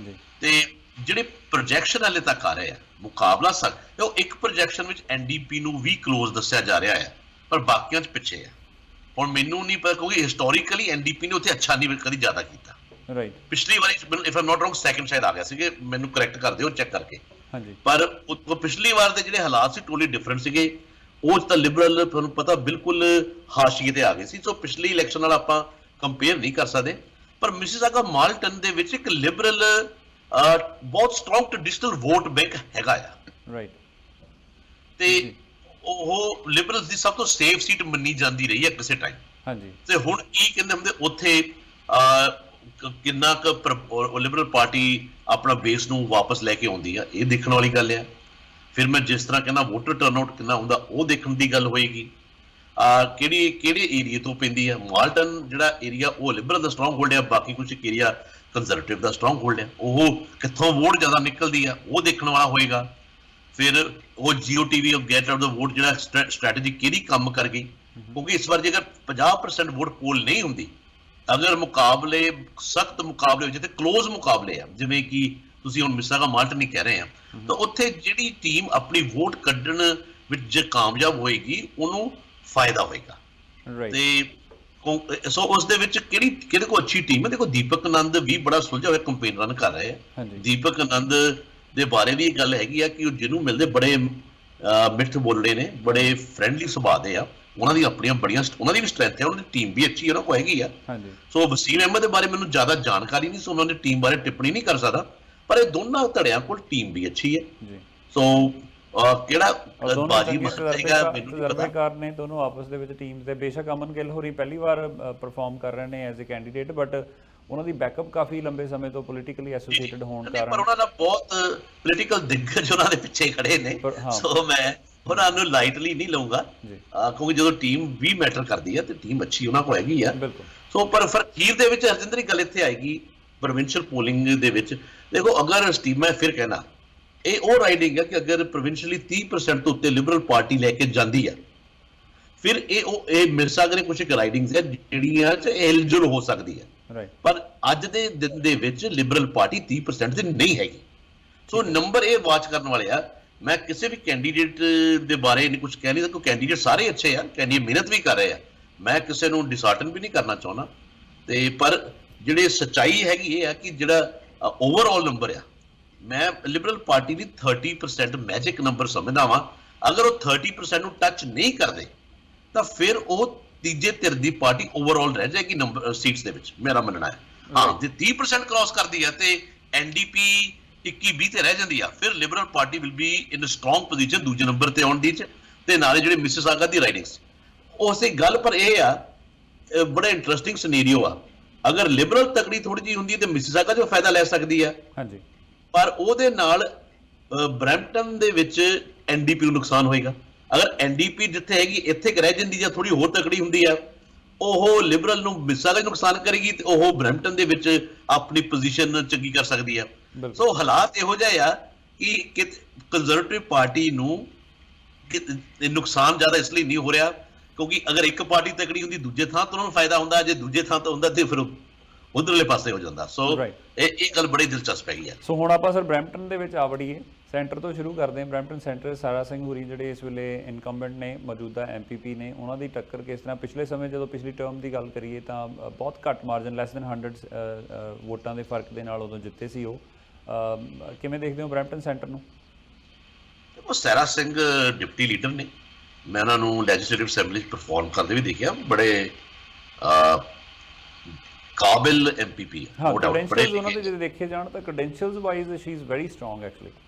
ਹਾਂਜੀ, ਸੋ ਕਾਫੀ ਕਹਿੰਦੇ ਉਹਦੇ ਸੁਲਝੇ ਹੋਏ ਆ, ਬੋਲਣ ਭਾਸ਼ਾ ਵੀ ਕੀ ਬੋਲਣ ਦੇ ਉੱਦਾਂ ਵੀ। ਮੈਂ ਉਹਨਾਂ ਦੇਖੋ ਕ੍ਰੈਡੈਂਸ਼ੀਅਲਸ ਤੋਂ ਬੜੇ ਇੰਪ੍ਰੈਸਿਵ ਹੈ। I do agree. ਆਈਡੀਓਲੋਜੀ ਤੇ ਦੇਖੋ ਆਪਾਂ ਟਿੱਪਣੀ ਨਹੀਂ ਕਰ ਰਹੇ, ਨਾ ਮੈਂ ਕਰਨੀ ਹੈ, ਮੈਂ ਕਿਸੇ ਦੀ ਸਪੋਰਟ ਨਹੀਂ ਕਰ ਰਿਹਾ, ਆਪਾਂ ਹੁਣ ਵੈਸੇ ਗੱਲ ਕਰ ਰਹੇ ਹਾਂ ਕਿ ਉਹਨਾਂ ਦੇ ਕ੍ਰੈਡੈਂਸ਼ੀਅਲ ਬੜੇ ਅੱਛੇ ਆ ਤੇ ਮੈਂ ਉਹਨਾਂ ਨੂੰ as a deputy leader perform ਕਰਦੇ ਵੀ ਦੇਖਿਆ। ਡੈਫੀਨਿਟਲੀ ਉਹਨਾਂ ਵਿੱਚ ਕੋਈ ਸਪਾਰਕ ਹੈਗੀ ਹੈ। ਈਵਨ ਬਾਬੂ ਜੀ ਸੌਰੀ, ਮੈਂ ਪਿਛਲੇ ਦਿਨੀ ਉਹਨਾਂ ਨਾਲ ਇੰਟਰਵਿਊ ਵੀ ਕਰ ਰਿਹਾ ਸੀ, ਤਾਂ ਕੌਨਫੀਡੈਂਸ ਜਿਸ ਤਰੀਕੇ ਦੇ ਨਾਲ ਕਈ ਵਾਰ ਇੱਕ ਕੈਂਡੀਡੇਟ ਦੇ ਵਿੱਚ ਗੱਲ ਕਰਦਿਆਂ ਹੋਣਾ ਚਾਹੀਦਾ, ਉਹ ਸੱਚਮੁੱਚ ਸੈਰਾ ਸਿੰਘ ਹੋਰਾਂ ਦੇ ਵਿੱਚ ਜਦੋਂ ਤੁਸੀਂ ਗੱਲ ਕਰਦੇ ਹੋ ਇਸ਼ੂਜ਼ ਦੇ ਬੇਸਿਸ ਦੇ ਉੱਪਰ, ਜਿਸ ਤਰੀਕੇ ਦੀ ਪਕੜ ਔਰ ਜਿਸ ਤਰੀਕੇ ਨਾਲ ਨਾਪ ਤੋਲ ਕੇ, ਇਹ ਨਹੀਂ ਕਿ ਇੱਕ ਗੱਲ ਨੂੰ ਹੀ ਖਿੱਚੀ ਜਾਣਾ, ਜਿੰਨਾ ਕੁ ਪੁੱਛਿਆ ਗਿਆ ਜਿਸ ਤਰੀਕੇ ਦੇ ਨਾਲ ਜਿੰਨਾ ਕੁ ਜਵਾਬ ਚਾਹੀਦਾ ਉਹਨਾਂ ਕੁ ਕਰਕੇ ਅਗਲੇ ਸਟੈਪ ਤੇ ਚਲੇ ਜਾਂਦੇ ਨੇ। ਨਹੀਂ ਤਾਂ ਕਈ ਵਾਰ ਆਪਾਂ ਪੋਲੀਟੀਸ਼ੀਅਨਸ ਨੂੰ ਦੇਖਦੇ ਹਾਂ ਕਿ ਉਹ ਉਹੀ ਦੱਸਣਾ ਚਾਹੁੰਦੇ ਜਿਹੜਾ ਉਹਨਾਂ ਨੂੰ ਪਤਾ ਹੈ, ਪਰ ਇੱਥੇ ਮੇਰੀ ਇੰਟਰਵਿਊਜ਼ ਦੇ ਵਿੱਚ ਮੈਂ ਨੋਟ ਕਰ ਰਿਹਾ ਸੀਗਾ ਕਿ ਉਹਨਾਂ ਨੇ ਟੂ ਦਾ ਪੁਆਇੰਟ ਰਹਿੰਦੇ ਹੋਏ ਹਰ ਚੀਜ਼ ਨੂੰ ਬੜਾ ਨਾਈਸਲੀ ਟੈਕਲ ਕੀਤਾ ਸੀ। ਔਰ ਸ਼ਾਇਦ ਇਹੀ ਕਪੈਸਿਟੀ ਇੱਕ ਆਪੋਜੀਸ਼ਨ ਦੇ ਵਿੱਚ ਜਦੋਂ ਡਿਪਟੀ ਲੀਡਰ ਦੇ ਤੌਰ ਦੇ ਉੱਤੇ ਉਹਨਾਂ ਨੂੰ ਜੇ ਚੁਣਿਆ ਗਿਆ, ਸ਼ਾਇਦ ਇਹ ਇਸ ਤਰ੍ਹਾਂ ਦੇ ਕ੍ਰੈਡੈਂਸ਼ੀਅਲਸ ਨੂੰ ਦੇਖਣ ਤੋਂ ਬਾਅਦ ਚੁਣਿਆ ਗਿਆ। ਨਹੀਂ, ਬਿਲਕੁਲ ਉਹਨਾਂ ਦੇ ਕ੍ਰੈਡੈਂਸ਼ੀਅਲ ਵੀ ਅੱਛੇ ਹੈ ਤੇ NDP ਦੀ ਸਟ੍ਰੈਟਜੀ ਵੀ ਇਹ ਸੀ ਕਿ ਅਸੀਂ ਬਰੈਂਪਟਨ ਵਿੱਚ ਆਪਣਾ ਬੇਸ ਬਰਕਰਾਰ ਰੱਖਣਾ ਹੈ। ਬਰੈਂਪਟਨ ਉਹਨਾਂ ਲਈ ਇੱਕ ਨਵਾਂ ਜਗ੍ਹਾ ਸੀ ਜਿੱਥੇ ਉਹਨਾਂ ਨੇ ਐਕਸਪੈਂਡ ਕੀਤਾ ਸੀਗਾ। ਫਿਰ ਇੱਕ ਹਲਕੇ ਜਗਮੀਤ ਸਿੰਘ ਜਿੱਧਰੇ ਔਰ ਬਾਕੀ ਰਾਈਡਿੰਗਸ ਦੇ ਵਿੱਚ। ਸੋ ਹੁਣ ਸੈਰਾ ਸਿੰਘ ਤੇ ਕੁਝ ਸਾਡੇ ਲੋਕਾਂ ਦਾ ਗਿਲਾ ਰਹਿੰਦਾ ਜੀ, ਉਹ ਮੇਲ ਮਿਲਾਪ ਘੱਟ ਕਰਦੇ ਆ, ਪਰ ਮੈਂ ਦੇਖੋ ਮੇਲ ਮਿਲਾਪ ਦੇ ਬਾਰੇ ਕੁਝ ਜ਼ਿਆਦਾ ਉਹਦੇ ਬਾਰੇ ਵੀ ਨਹੀਂ ਕਹਿਣਾ ਚਾਹੁੰਦਾ। ਮੈਂ ਤਾਂ ਇੰਨਾ ਜਾਣਦਾ ਕਿ ਲੈਜਿਸਲੇਟਿਵ ਅਸੈਂਬਲੀ 'ਚ ਉਹਨਾਂ ਦਾ ਕਿਹੋ ਜਿਹਾ ਪ੍ਰਦਰਸ਼ਨ ਰਿਹਾ, ਮੈਂ ਉਹਨਾਂ ਨੂੰ ਉਸ ਹਿਸਾਬ ਨਾਲ ਰੇਟ ਕਰੂੰਗਾ। ਤੇ ਹਾਂ, ਇੰਪ੍ਰੈਸਿਵ ਕ੍ਰੈਡੈਂਸ਼ੀਅਲ ਹੈ, ਪਰ ਹੁਣ ਕਿ ਉਹ ਜਿੱਦੇ ਕਿ ਨਹੀਂ ਉਹ ਮੈਟਰ ਕਰੇਗਾ। ਫਿਰ ਕਹਿੰਦਾ ਕਿਉਂਕਿ ਪਿਛਲੀ ਵਾਰੀ NDP 30% ਉੱਤੇ ਪੋਲ ਕਰ ਰਹੀ ਸੀ ਪ੍ਰੋਵਿੰਸ਼ਲੀ, ਤਾਂ ਉਹ ਇੰਨਾ ਕਲੋਜ਼ ਮੁਕਾਬਲੇ ਜਿੱਤੇ ਸੀਗੇ। ਹਾਂਜੀ। ਤੇ ਇਸ ਵਾਰੀ ਕੀ NDP ਉਹਨਾਂ ਪੋਲ ਕਰੇਗੀ? ਕੋਈ ਵੀ ਪੋਲ ਇੰਡੀਕੇਟ ਕਰਦਾ ਉਹਨਾਂ ਦੇ ਨੰਬਰ ਉੱਥੇ ਨਹੀਂ ਜਾਣਗੇ, ਪਰ ਥੱਲੇ ਆਉਣਗੇ। ਫਿਰ ਪਿਛਲੀ ਵਾਰੀ ਡਗ ਫੋਰਡ ਅਨਨੋਨ ਕਮੋਡਿਟੀ ਸੀ, ਲੋਕਾਂ ਨੂੰ, ਪ੍ਰੋਗਰੈਸਿਵ ਵਿੰਗ ਨੂੰ, ਵੋਟਰਾਂ ਨੂੰ ਡਰ ਸੀ ਕਿ ਡਗ ਫੋਰਡ ਕਿਸ ਤਰ੍ਹਾਂ ਮਾਈਕ ਹੈਰਿਸ ਵਰਗੇ ਰਾਜ ਨਾ ਕਰੇ। ਪਰ ਅੱਜ ਲੋਕ ਮੰਨਦੇ ਆ ਕਿ ਡਗ ਫੋਰਡ 'ਚ ਬਹੁਤ ਤਬਦੀਲੀ ਆਈ। ਕੋਵਿਡ ਦੇ ਦੌਰਾਨ ਜੋ ਡਗ ਫੋਰਡ 'ਚ ਤਬਦੀਲੀ ਆਈ, ਉਹਦੇ ਨਾਲ ਜਿਹੜਾ ਉਹਨਾਂ ਬਾਰੇ ਲੋਕਾਂ ਦੇ ਪ੍ਰਤੀ ਮਨਾਂ 'ਚ ਡਰ ਸੀ, ਉਹ ਉਤਰ ਚੁੱਕਾ ਆ। ਸੋ ਉਹ ਹੁਣ ਜਿਹੜੀ ਡਰ ਕੇ ਜਿਹੜੀ ਫੀਅਰ ਟੈਕਟਿਕਸ ਨਾਲ ਵੋਟ ਖਿੱਚੀ ਜਾਂਦੀ ਹੈ ਕਿ ਇਹ ਡਗ ਫੋਰਡ ਦਾ ਹਿਡਨ ਏਜੰਡਾ, ਉਹ ਰਿਹਾ ਕੋਈ ਨਹੀਂ। ਸੋ ਉਹ ਕਰਕੇ NDP ਦਾ ਕਿੰਨਾ ਨੁਕਸਾਨ ਹੋਏਗਾ। ਯੂਨੀਅਨਸ ਬਹੁਤ ਸਪੋਰਟ ਕਰ ਰਹੀਆਂ ਡਗ ਫੋਰਡ ਦੀਆਂ, ਜਿਹੜੀਆਂ ਬੈਕਬੋਨ NDP ਦੀਆਂ ਸੀਗੀਆਂ, ਮੋਸਟਲੀ ਸਾਰੀਆਂ ਯੂਨੀਅਨਸ ਇਸ ਵੇਲੇ ਡਗ ਫੋਰਡ ਦੇ ਨਾਲ ਤੁਰੀਆਂ ਹੋਈਆਂ ਆ, ਕੰਸਟਰਕਸ਼ਨ ਵਾਲੀਆਂ, ਉਹ ਸਾਰੇ ਫੈਕਟਰ। ਪਰ ਫਿਰ ਵੀ ਮੰਨਦਾ ਸੈਰਾ ਸਿੰਘ ਚੰਗੇ ਕੈਂਡੀਡੇਟ ਹੈ ਡੈਫੀਨਿਟਲੀ। ਸ਼ਰਮੇਨ ਜਿਹੜੇ ਕਾਉਂਸਲਰ ਨੇ ਬਰੈਂਪਟਨ, ਉਹ 7-8 ਵਾਰਡ ਦੇ, ਉਹ ਕੰਜ਼ਰਵੇਟਿਵ ਦੇ ਕੈਂਡੀਡੇਟ ਨੇ। ਉਹ ਵੀ ਦੇਖੋ ਇਸ ਵੇਲੇ ਸਿਟਿੰਗ ਕਾਉਂਸਲਰ ਨੇ, ਸੋ ਉਹਨਾਂ ਦਾ ਵੀ ਉੱਥੇ ਬੇਸ ਹੋਏਗਾ। ਉਹ ਵੀ ਫਾਈਟ ਚੰਗੀ ਦਿੰਦੇ ਨਜ਼ਰ ਆ ਰਹੇ ਆ, ਜੋ ਨਜ਼ਰ ਆ ਰਿਹਾ ਆ। ਤੇ ਲਿਬਰਲ ਪਾਰਟੀ ਦੇ ਵੀ ਕੈਂਡੀਡੇਟ ਹੈਗੇ ਆ, ਉਹ ਜ਼ਿਆਦਾਤਰ ਮੈਂ ਜਿੰਨੇ ਪ੍ਰੋਜੈਕਸ਼ਨ ਦੇਖੇ ਉਹਨੇ ਤੀਜੇ ਨੰਬਰ ਤੇ ਆ। ਤੇ ਮੁਕਾਬਲਾ ਮੁੱਖ ਤੌਰ ਤੇ ਦੋਵਾਂ ਦੇ ਵਿੱਚ ਹੀ ਆ, NDP ਦੇ ਕੰਜ਼ਰਵੇਟਿਵ ਪਾਰਟੀ ਦੇ ਵਿੱਚ। ਹਾਂ, ਕੱਲ ਮੈਂ ਫਿਰ ਕਹਿ ਦਿੰਦਾ, ਮੈਂ ਲਿਬਰਲ ਬਾਰ-ਬਾਰ ਕਹਿ ਰਿਹਾ NDP 20% ਤੇ ਆ ਜਾਵੇ, ਲਿਬਰਲ 30 ਤੇ ਆ ਜਾਵੇ, ਸਿਚੁਏਸ਼ਨ ਬਦਲ ਸਕਦੀ, ਪਰ ਇਹੋ ਜਿਹੀ ਸਿਚੁਏਸ਼ਨ ਹੈ ਨਹੀਂ ਹਲੇ। ਦੋਨੋਂ ਪਾਰਟੀਜ਼ ਈਵਨਲੀ 25, 26, 23, 27 ਇੱਥੇ ਪੋਲ ਕਰ ਰਹੀਆਂ ਆ, ਤੇ ਉੱਥੇ ਮੈਨੂੰ ਲੱਗਦਾ ਕਿ ਮੁਕਾਬਲਾ ਇਹਨਾਂ ਦੋਵਾਂ 'ਚ ਰਹੇਗਾ। ਤੇ ਫਿਰ ਮੈਂ ਕਹਿ ਦਿੰਦਾ ਕਿ ਜਿਹੜੇ ਪ੍ਰੋਜੈਕਸ਼ਨ ਹੈ ਹਲਕਿਆਂ ਦੇ ਬਰੈਂਪਟਨ 'ਚ, ਉਹ ਜਿਹੜੀ ਅਦਰਸ ਆ, ਅਦਰਸ ਨੂੰ ਜੇ 9% ਵਾਕਈ ਪੈ ਜਾਂਦੀ ਆ ਜਿਵੇਂ ਪ੍ਰੋਜੈਕਸ਼ਨ ਦੱਸ ਰਹੇ ਆ, ਫਿਰ ਸ਼ਰਮੀਨ ਨੂੰ ਵੀ ਥੋੜਾ ਜਿਹਾ ਨੁਕਸਾਨ ਹੋ ਸਕਦਾ ਹੈ, ਕਿਉਂਕਿ ਉਹ ਵੋਟ ਆਫਟਰ ਆਲ ਜਿਹੜੀ ਹਾਰਡ ਕੋਰ ਕੰਜ਼ਰਵੇਟਿਵ ਵੋਟ ਹੈ, ਉਹ ਟੁੱਟਣੀ ਹੈ, ਜਿਹਨਾਂ ਨੇ ਪੈਣਾ ਹੀ ਪੈਣਾ ਹੁੰਦਾ ਵਾ। ਸੋ ਇਹ ਸਾਰੇ ਫੈਕਟਰਸ ਦੇਖ ਕੇ ਜਿੱਤ ਹਾਰ ਦਾ ਮੈਂ ਹਲੇ ਕੋਈ ਨਹੀਂ ਕਰ ਸਕਦਾ ਕਿਹਨੇ ਜਿੱਤਣਾ ਹੈ, ਪਰ ਮੁਕਾਬਲਾ ਇੰਟਰਸਟਿੰਗ ਹੈਗਾ। ਰਾਈਟ। ਤੇ ਹੁਣ ਆਪਾਂ ਚੱਲਦੇ ਹਾਂ ਸਰ ਬਰੈਂਪਟਨ ਵੈਸਟ ਤੇ, ਅਮਰਜੋਤ ਸੰਧੂ ਹੋਰਾਂ ਦੀ ਰਾਈਡਿੰਗ, ਜਿੱਥੇ ਨਵਜੀਤ ਕੌਰ ਹੋਰੀ ਤੇ ਨਾਲ ਆਪਣੇ ਲਿਬਰਲ ਪਾਰਟੀ ਦੇ ਕੈਂਡੀਡੇਟ ਦਾ, ਸੌਰੀ ਮੈਂ ਨਾਮ ਭੁੱਲ ਰਿਹਾ ਸੀ, ਉਹਨਾਂ ਦੇ ਦਰਮਿਆਨ। ਹਾਂਜੀ ਹਾਂਜੀ, ਚੱਜ ਜੀ। ਜੀ ਬਰੈਂਪਟਨ ਵੈਸਟ ਦੇ ਵਿੱਚ ਅਮਰਜੋਤ ਸੰਧੂ, ਮੈਂ ਐਕਚੁਅਲੀ ਉਹਨਾਂ ਨੂੰ ਵੀ, ਮੈਂ ਹੁਣ ਫਿਰ ਕਹਿੰਦਾ ਮੈਂ ਕਿਸੇ ਕੈਂਡੀਡੇਟ ਦੀ ਤਰਫਦਾਰੀ ਨਹੀਂ ਕਰ ਰਿਹਾ, ਪਰ ਉਹਨਾਂ ਦੇ ਮੈਂ ਇੱਕ ਗੱਲ ਦੇ ਹਮੇਸ਼ਾ ਐਗਜ਼ਾਮਪਲ ਦਿੰਦਾ ਆ, ਖਾਸ ਕਰਕੇ ਜਦੋਂ ਸਮਾਜ ਦੇ ਵਿੱਚ ਇਹੋ ਜਿਹੀ ਵੰਡ ਪਾਈ ਜਾਂਦੀ ਆ, ਇੰਟਰਨੈਸ਼ਨਲ ਸਟੂਡੈਂਟ ਆ ਜੀ, ਫਲਾਨੇ ਆ, ਉਹ ਇੱਕ ਉਸ ਵਰਗ ਲਈ ਜਿਹੜੇ ਇੰਟਰਨੈਸ਼ਨਲ ਸਟੂਡੈਂਟ ਆ ਉਹਨਾਂ ਲਈ ਇੱਕ ਬਹੁਤ ਵੱਡਾ ਰੋਲ ਮਾਡਲ ਆ। ਐਜ਼ ਇੰਟਰਨੈਸ਼ਨਲ ਸਟੂਡੈਂਟ ਆਏ, ਆਪਣਾ ਜੀਵਨ ਸ਼ੁਰੂ ਕੀਤਾ ਤੇ ਆਪਣੀ ਡ੍ਰੀਮਸ ਨੂੰ ਪਰਸਿਊ ਕੀਤਾ, ਤੇ ਅੱਜ MPP ਆ। ਸੋ ਉਹਨਾਂ ਦਾ ਕੰਪੇਨਰ ਵੀ ਬਹੁਤ ਤਕੜੇ ਮੰਨੇ ਜਾਂਦੇ, ਹਾਰਡ ਵਰਕਿੰਗ ਆ, ਤੇ ਐਜ਼ ਅ ਰੈਕਰ ਲੋਕਾਂ ਨਾਲ ਮਿਲਾਪ ਵੀ ਬਹੁਤ ਵਧੀਆ, ਮਿੱਠ ਬੋਲੜੇ ਲੋਕ ਹਰ ਨੂੰ ਮਿਲਣ ਵਾਲੇ। ਸੋ ਉਹਨਾਂ ਦੀ ਆਪਣੀ ਸਟਰੈਂਥ ਹੈ ਉਸ ਗੱਲ ਦੀ, ਅੱਛੀ ਟੀਮ ਵੀ ਆ। ਆਪਾਂ ਦੇਖਿਆ ਪਿਛਲੇ ਵਾਰ ਨੋਮੀਨੇਸ਼ਨ ਜਿੱਤੀ ਸੀਗੀ, ਨੋਮੀਨੇਸ਼ਨ ਜਿੱਤ ਕੇ MPP ਨੇ ਨੋਮੀਨੇਸ਼ਨ ਵੀ ਚੰਗੀ ਖਾਸੀ ਹੋਈ ਸੀਗੀ। ਸੋ ਟੀਮ ਵੀ ਉਹਨਾਂ ਕੋਲ ਹੈਗੀ ਹੈ, ਤੇ ਇਸ ਵੇਲੇ ਲੋਕਾਂ 'ਚ ਵਿਚਰਦੇ ਵੀ ਨੇ, ਲੋਕ ਜਾਣਦੇ ਵੀ ਨੇ ਅਮਰਜੋਤ ਕੌਣ ਆ। ਹਾਂਜੀ। ਸੋ ਅਮਰਜੋਤ ਡੈਫੀਨਿਟਲੀ ਚੰਗੀ ਫਾਈਟ ਦੇ ਰਹੇ ਉੱਥੇ ਲੀਡ। ਤੇ ਬਾਕੀ NDP ਦੇ ਨਵਜੀਤ ਕੌਰ ਹੁਣੇ ਹੈਗੇ, ਪਿਛਲੀ ਵਾਰੀ ਵੀ ਇਲੈਕਸ਼ਨ ਲੜੀ ਆ। ਹਾਂਜੀ। ਜੋ ਸੁਣਨ 'ਚ ਆ ਰਿਹਾ ਆ ਉਹ ਕਿ ਕੰਪੇਨ ਬਹੁਤ ਤਕੜਾ ਕਰ ਰਹੇ ਆ, ਕੰਪੇਨ ਅੱਛਾ ਰਨ ਕਰ ਰਹੇ ਆ। ਬਿਲਕੁਲ ਠੀਕ। ਸੋ ਕੰਪੇਨ ਡਸ ਮੈਟਰ, ਕੰਪੇਨ ਉਹ ਅੱਛਾ ਕਰ ਰਹੇ ਆ, ਤੇ ਉਹਨਾਂ ਦਾ ਕੰਪੇਨ ਕਿੰਨਾ ਕੁ ਪ੍ਰਭਾਵਿਤ ਕਰਦਾ ਆ ਉਹ ਦੇਖਣਾ ਹੋਏਗਾ। ਲਿਬਰਲ ਪਾਰਟੀ ਦੇ ਜਿਹੜੇ ਰਿਮੀ ਜੱਜ ਹੈ ਜੀ ਉਹਨਾਂ ਦਾ ਨਾਮ। ਹਾਂਜੀ, ਆਪਾਂ ਰਿਮੀ ਜੱਜ, ਉਹਨਾਂ ਦੇ ਜਿਹੜੇ ਫਾਦਰ ਸਾਹਿਬ ਰਾਜ ਜੱਜ ਸੁਣੀ, ਉਹ ਲਿਬਰਲ ਪਾਰਟੀ ਦੇ ਪੁਰਾਣੇ ਲੀਡਰ ਨੇ, ਰਾਈਡਿੰਗ ਪ੍ਰਧਾਨ ਵੀ ਰਹੇ ਨੇ। ਉਹਨਾਂ ਦਾ ਵੀ ਕਹਿੰਦੇ ਹੁੰਦੇ ਆਪਣੀ ਕਮਿਊਨਿਟੀ ਵਿੱਚ ਆਧਾਰ ਵੀ ਹੈਗਾ ਆ, ਚੰਗੀ ਟੀਮ ਵੀ ਹੈਗੀ ਆ, ਇਲੈਕਸ਼ਨਾਂ ਲੜੀਆਂ ਵੀ ਆ। ਸੋ ਮੈਂ ਉਹਨਾਂ ਦੀ ਟੀਮ ਨੂੰ ਵੀ ਰੂਲ ਆਊਟ ਨਹੀਂ ਕਰ ਸਕਦਾ। ਸੋ ਟੀਮਾਂ ਤਿੰਨਾਂ ਕੋਲੇ ਵਧੀਆ ਆ, ਤਿੰਨੋਂ ਹੀ ਕੰਮ ਕਰ ਰਹੇ ਆ। ਤੇ ਫਿਰ ਜਿਹੜਾ ਇਹੀ ਕਰ ਫੈਕਟਰ ਫਿਰ ਆ ਜਾਂਦੇ ਆ ਕਿ NDP ਲਿਬਰਲ ਦੀ ਵੋਟ ਕਿੰਨੀ ਸਪਲਿਟ ਹੁੰਦੀ ਹੈ, ਕੰਜ਼ਰਵੇਟਿਵ ਪਾਰਟੀ ਦੀ ਵੋਟ ਜਿਹੜੀ ਹੈਗੀ ਆ, ਉਹ ਜਿਹੜੀਆਂ ਅਦਰਸ ਜਿਹੜੀਆਂ ਨਵੀਆਂ ਪਾਰਟੀਆਂ ਉਹ ਕਿੰਨਾ ਖਰਾਬ ਕਰਦੀਆਂ, ਉਹ ਤੇ ਨਿਰਭਰ ਕਰੇਗਾ। ਮੁਕਾਬਲਾ ਗਹਿ ਗੱਜ ਆ, ਪਰ ਮੈਂ ਸਲਾਈਟ ਐਜ ਅਮਰਜੋਤ ਸੰਧੂ ਨੂੰ ਦਿੰਦਾ। ਇਸ ਵੇਲੇ ਲੱਗ ਰਿਹਾ ਕਿ ਉੱਪਰ ਅਮਰਜੋਤ ਸੰਧੂ ਆ, ਪਰ ਦੂਜੀਆਂ ਧਿਰਾਂ ਵੀ ਮੁਕਾਬਲਾ ਦੇ ਰਹੀਆਂ, ਚੰਗਾ ਕੰਪੇਨ ਕਰ ਰਹੀਆਂ ਆ, ਪਰ ਕੰਜ਼ਰਵੇਟਿਵ ਪਾਰਟੀ ਦੇ ਨੰਬਰ ਇੰਨੇ ਉੱਤੇ ਹੈਗੇ ਇਸ ਵੇਲੇ ਪ੍ਰੋਵਿੰਸ਼ਲੀ, ਉਹਦਾ ਐਡਵਾਂਟੇਜ ਡੈਫੀਨਿਟਲੀ ਅਮਰਜੋਤ ਸੰਧੂ ਨੂੰ ਜਾ ਰਿਹਾ ਹੈ। ਰਾਈਟ, ਹੁਣ ਆਪਾਂ ਬਰੈਂਪਟਨ ਨਾਰਥ ਦੀ ਗੱਲ ਕਰਦੇ ਹਾਂ ਜੀ। ਬਰੈਂਪਟਨ ਨਾਰਥ ਜਿੱਥੋਂ ਹਰਿੰਦਰ ਮੱਲੀ ਹੋਰੀ ਕਾਫੀ ਪੋਪੂਲਰ ਤੇ ਵੱਡਾ ਨਾਮ ਹੈ ਲਿਬਰਲ ਪਾਰਟੀ ਦੇ ਤੌਰ ਦੇ ਉੱਤੇ ਗੱਲ ਕਰੀਏ, ਫਿਰ ਉੱਥੋਂ ਸੰਦੀਪ ਸਿੰਘ ਹੋਰਾਂ ਨੂੰ ਉਤਾਰਿਆ ਗਿਆ ਐਨਡੀਪੀ ਵੱਲੋਂ, ਤੇ ਜਿਹੜੇ ਖਾਸ ਤੌਰ ਦੇ ਉੱਤੇ ਇਸ ਗੱਲ ਦਾ ਵੀ ਕਿਸੇ ਨਾ ਕਿਸੇ ਰੂਪ ਦੇ ਵਿੱਚ ਜ਼ਿਕਰ ਜ਼ਰੂਰ ਚੱਲਦਾ ਰਿਹਾ ਕਿ ਸੰਦੀਪ ਹੋਰੀ ਪਹਿਲਾਂ ਵੀ ਇਲੈਕਸ਼ਨਸ ਦੇ ਵਿੱਚ ਕਾਫੀ ਲੰਬਾ ਸਮਾਂ ਜਿਹੜਾ ਇਨਵੋਲਵ ਰਹੇ ਨੇ ਤੇ ਚੰਗੇ ਕੈਂਪੇਨਰ ਦੇ ਤੌਰ ਤੇ ਉਹਨਾਂ ਨੂੰ ਵੀ ਦੇਖਿਆ ਜਾ ਰਿਹਾ। ਸੋ ਫਾਈਟ ਉੱਥੇ ਦੀ ਕਿਵੇਂ ਦੇਖ ਰਹੇ ਹੋ? ਦੇਖੋ ਹਰਜਿੰਦਰ, ਮੈਂ ਸੰਦੀਪ ਉਹਨਾਂ ਨੂੰ ਜਾਣਦਾ ਨਹੀਂ ਹੈਗਾ, ਪਰ ਜੋ ਮੈਨੂੰ ਸੁਣਨ ਚ ਆਇਆ ਹੈ, ਮੈਂ ਐਕਚੁਅਲੀ ਸਾਥੀ ਨਾਲ ਗੱਲ ਕਰ ਰਿਹਾ ਸੀ ਅੱਜ, ਮੈਂ ਉਹਨਾਂ ਨੂੰ ਕਿਹਾ ਕਿ ਮੈਂ ਐਕਚੁਅਲੀ ਵਧਾਈ ਦੇ ਪਾਤਰ ਨੇ ਉਹ। ਮੈਨੂੰ ਸੁਣਨ ਚ ਆਇਆ ਕਿ ਕੰਪੇਨ ਬਹੁਤ ਹੀ ਵਧੀਆ ਰਨ ਕੀਤਾ ਉਹਨਾਂ ਨੇ, ਬੜਾ ਅਗਰੈਸਿਵ ਕੰਪੇਨ। ਹਾਂਜੀ, ਤੇ ਸੋ ਹਰਿੰਦਰ ਮੱਲੀ ਪਰਿਵਾਰ ਦਾ ਪਿਛੋਕੜ ਹੈ, ਗੁਰਬਖਸ਼ ਮੱਲੀ ਦੀ ਲੈਗੇਸੀ ਆ, ਪੁਰਾਣੇ ਲੋਕ ਜੁੜੇ ਹੋਏ ਉਹਨਾਂ ਦੇ ਨਾਲ। ਪਿਛਲੀ ਵਾਰੀ ਹਾਲਾਤ ਹੋਰ ਸੀ, ਕੈਥਰੀਨ ਮੈਨੂੰ ਲੋਕ ਨਫ਼ਰਤ ਕਰਨ ਲੱਗ ਪਏ ਸੀ, ਜਿਹਦਾ ਸਾਰੇ ਲਿਬਰਲ ਪਾਰਟੀ ਦੇ ਕੈਂਡੀਡੇਟ ਸ਼ਿਕਾਰ ਹੋਏ। ਕੋਈ ਆਪਣੀ ਗਲਤੀ ਕਰਕੇ ਨਹੀਂ ਸੀ ਜਿੱਤਿਆ ਹਾਰਿਆ। ਤੇ ਹਰਿੰਦਰ ਮੱਲੀ ਵੀ ਜਦੋਂ ਮਿਲਦੇ ਆ ਬੜੇ ਸਭ ਨੂੰ ਸਤਿਕਾਰ ਦਿੰਦੇ ਆ, ਬੜੇ ਲੋਕ ਉਹਨਾਂ ਨੂੰ ਪਸੰਦ ਵੀ ਕਰਦੇ ਆ, ਡਾਊਨ ਟੂ ਅਰਥ ਨੇ, ਮਿਨਿਸਟਰ ਵੀ ਰਹੇ ਨੇ, ਕਦੀ ਕੋਈ ਇਹੋ ਜਿਹੀ ਬੋ ਮਜਾਜ ਆਖੜ ਨਹੀਂ ਰੱਖੀ, ਬਹੁਤ ਡਾਊਨ ਟੂ ਅਰਥ ਆ। ਪਰਿਵਾਰ ਵੀ ਇੱਕ ਮੱਲੀ ਸਾਹਿਬ ਦਾ ਤੁਹਾਨੂੰ ਪਤਾ ਬੜਾ ਲੋਕਾਂ ਨੂੰ ਪਿਆਰ ਵੀ ਉਹਨਾਂ ਦੇ ਨਾਲ। ਸੋ ਉਹਨਾਂ ਨੂੰ ਤੁਸੀਂ ਬਿਲਕੁਲ ਰੂਲ ਆਊਟ ਨਹੀਂ ਕਰ ਸਕਦੇ ਕਿ ਮੁਕਾਬਲੇ 'ਚ ਨਹੀਂ ਹੈਗੇ, ਕਿਉਂਕਿ ਇਹ ਉਹ ਦੇ ਕੈਂਡੀਡੇਟ ਜੇਕਰ ਮੁਕਾਬਲਾ ਹੋਵੇ ਉਹਨਾਂ ਦੀ ਕੁਛ ਇੱਕ ਪ੍ਰਤੀਸ਼ਤ ਵੋਟ ਆਪਣੀ ਹੁੰਦੀ ਹੈ, ਮੱਲੀ ਪਰਿਵਾਰ ਦੀ ਵੀ ਹੈਗੀ ਹੈ। ਤੇ ਉਧਰੋਂ ਸੰਦੀਪ ਸਿੰਘ ਵੀ ਇੱਕ ਸੋਚ ਨੂੰ ਲੈ ਕੇ ਚੱਲਦੇ ਆ, ਕਰਦੇ ਆ, ਇੱਕ ਉਹਨਾਂ ਦਾ ਆਪਣਾ ਗਰੁੱਪ ਆ, ਉਹਨਾਂ ਦੀ ਵੀ ਇੱਕ ਬੱਝੀ ਹੋਈ ਵੋਟ ਹੈਗੀ ਆ। ਸੋ ਦੋਨੋਂ ਕੈਂਡੀਡੇਟਸ ਦੀ ਬੱਝੀ ਵੋਟ ਹੈਗੀ ਆ, ਮੁਕਾਬਲਾ ਹੈਗਾ ਆ। ਤੇ ਕੰਜ਼ਰਵੇਟਿਵ ਕੈਂਡੀਡੇਟ ਮੈਨੂੰ ਲੱਗਦਾ ਗ੍ਰੈਹਮ ਮੈਗਰੈਗਰ, ਮੇਰੀ ਨਿੱਜੀ ਰਾਏ ਆ,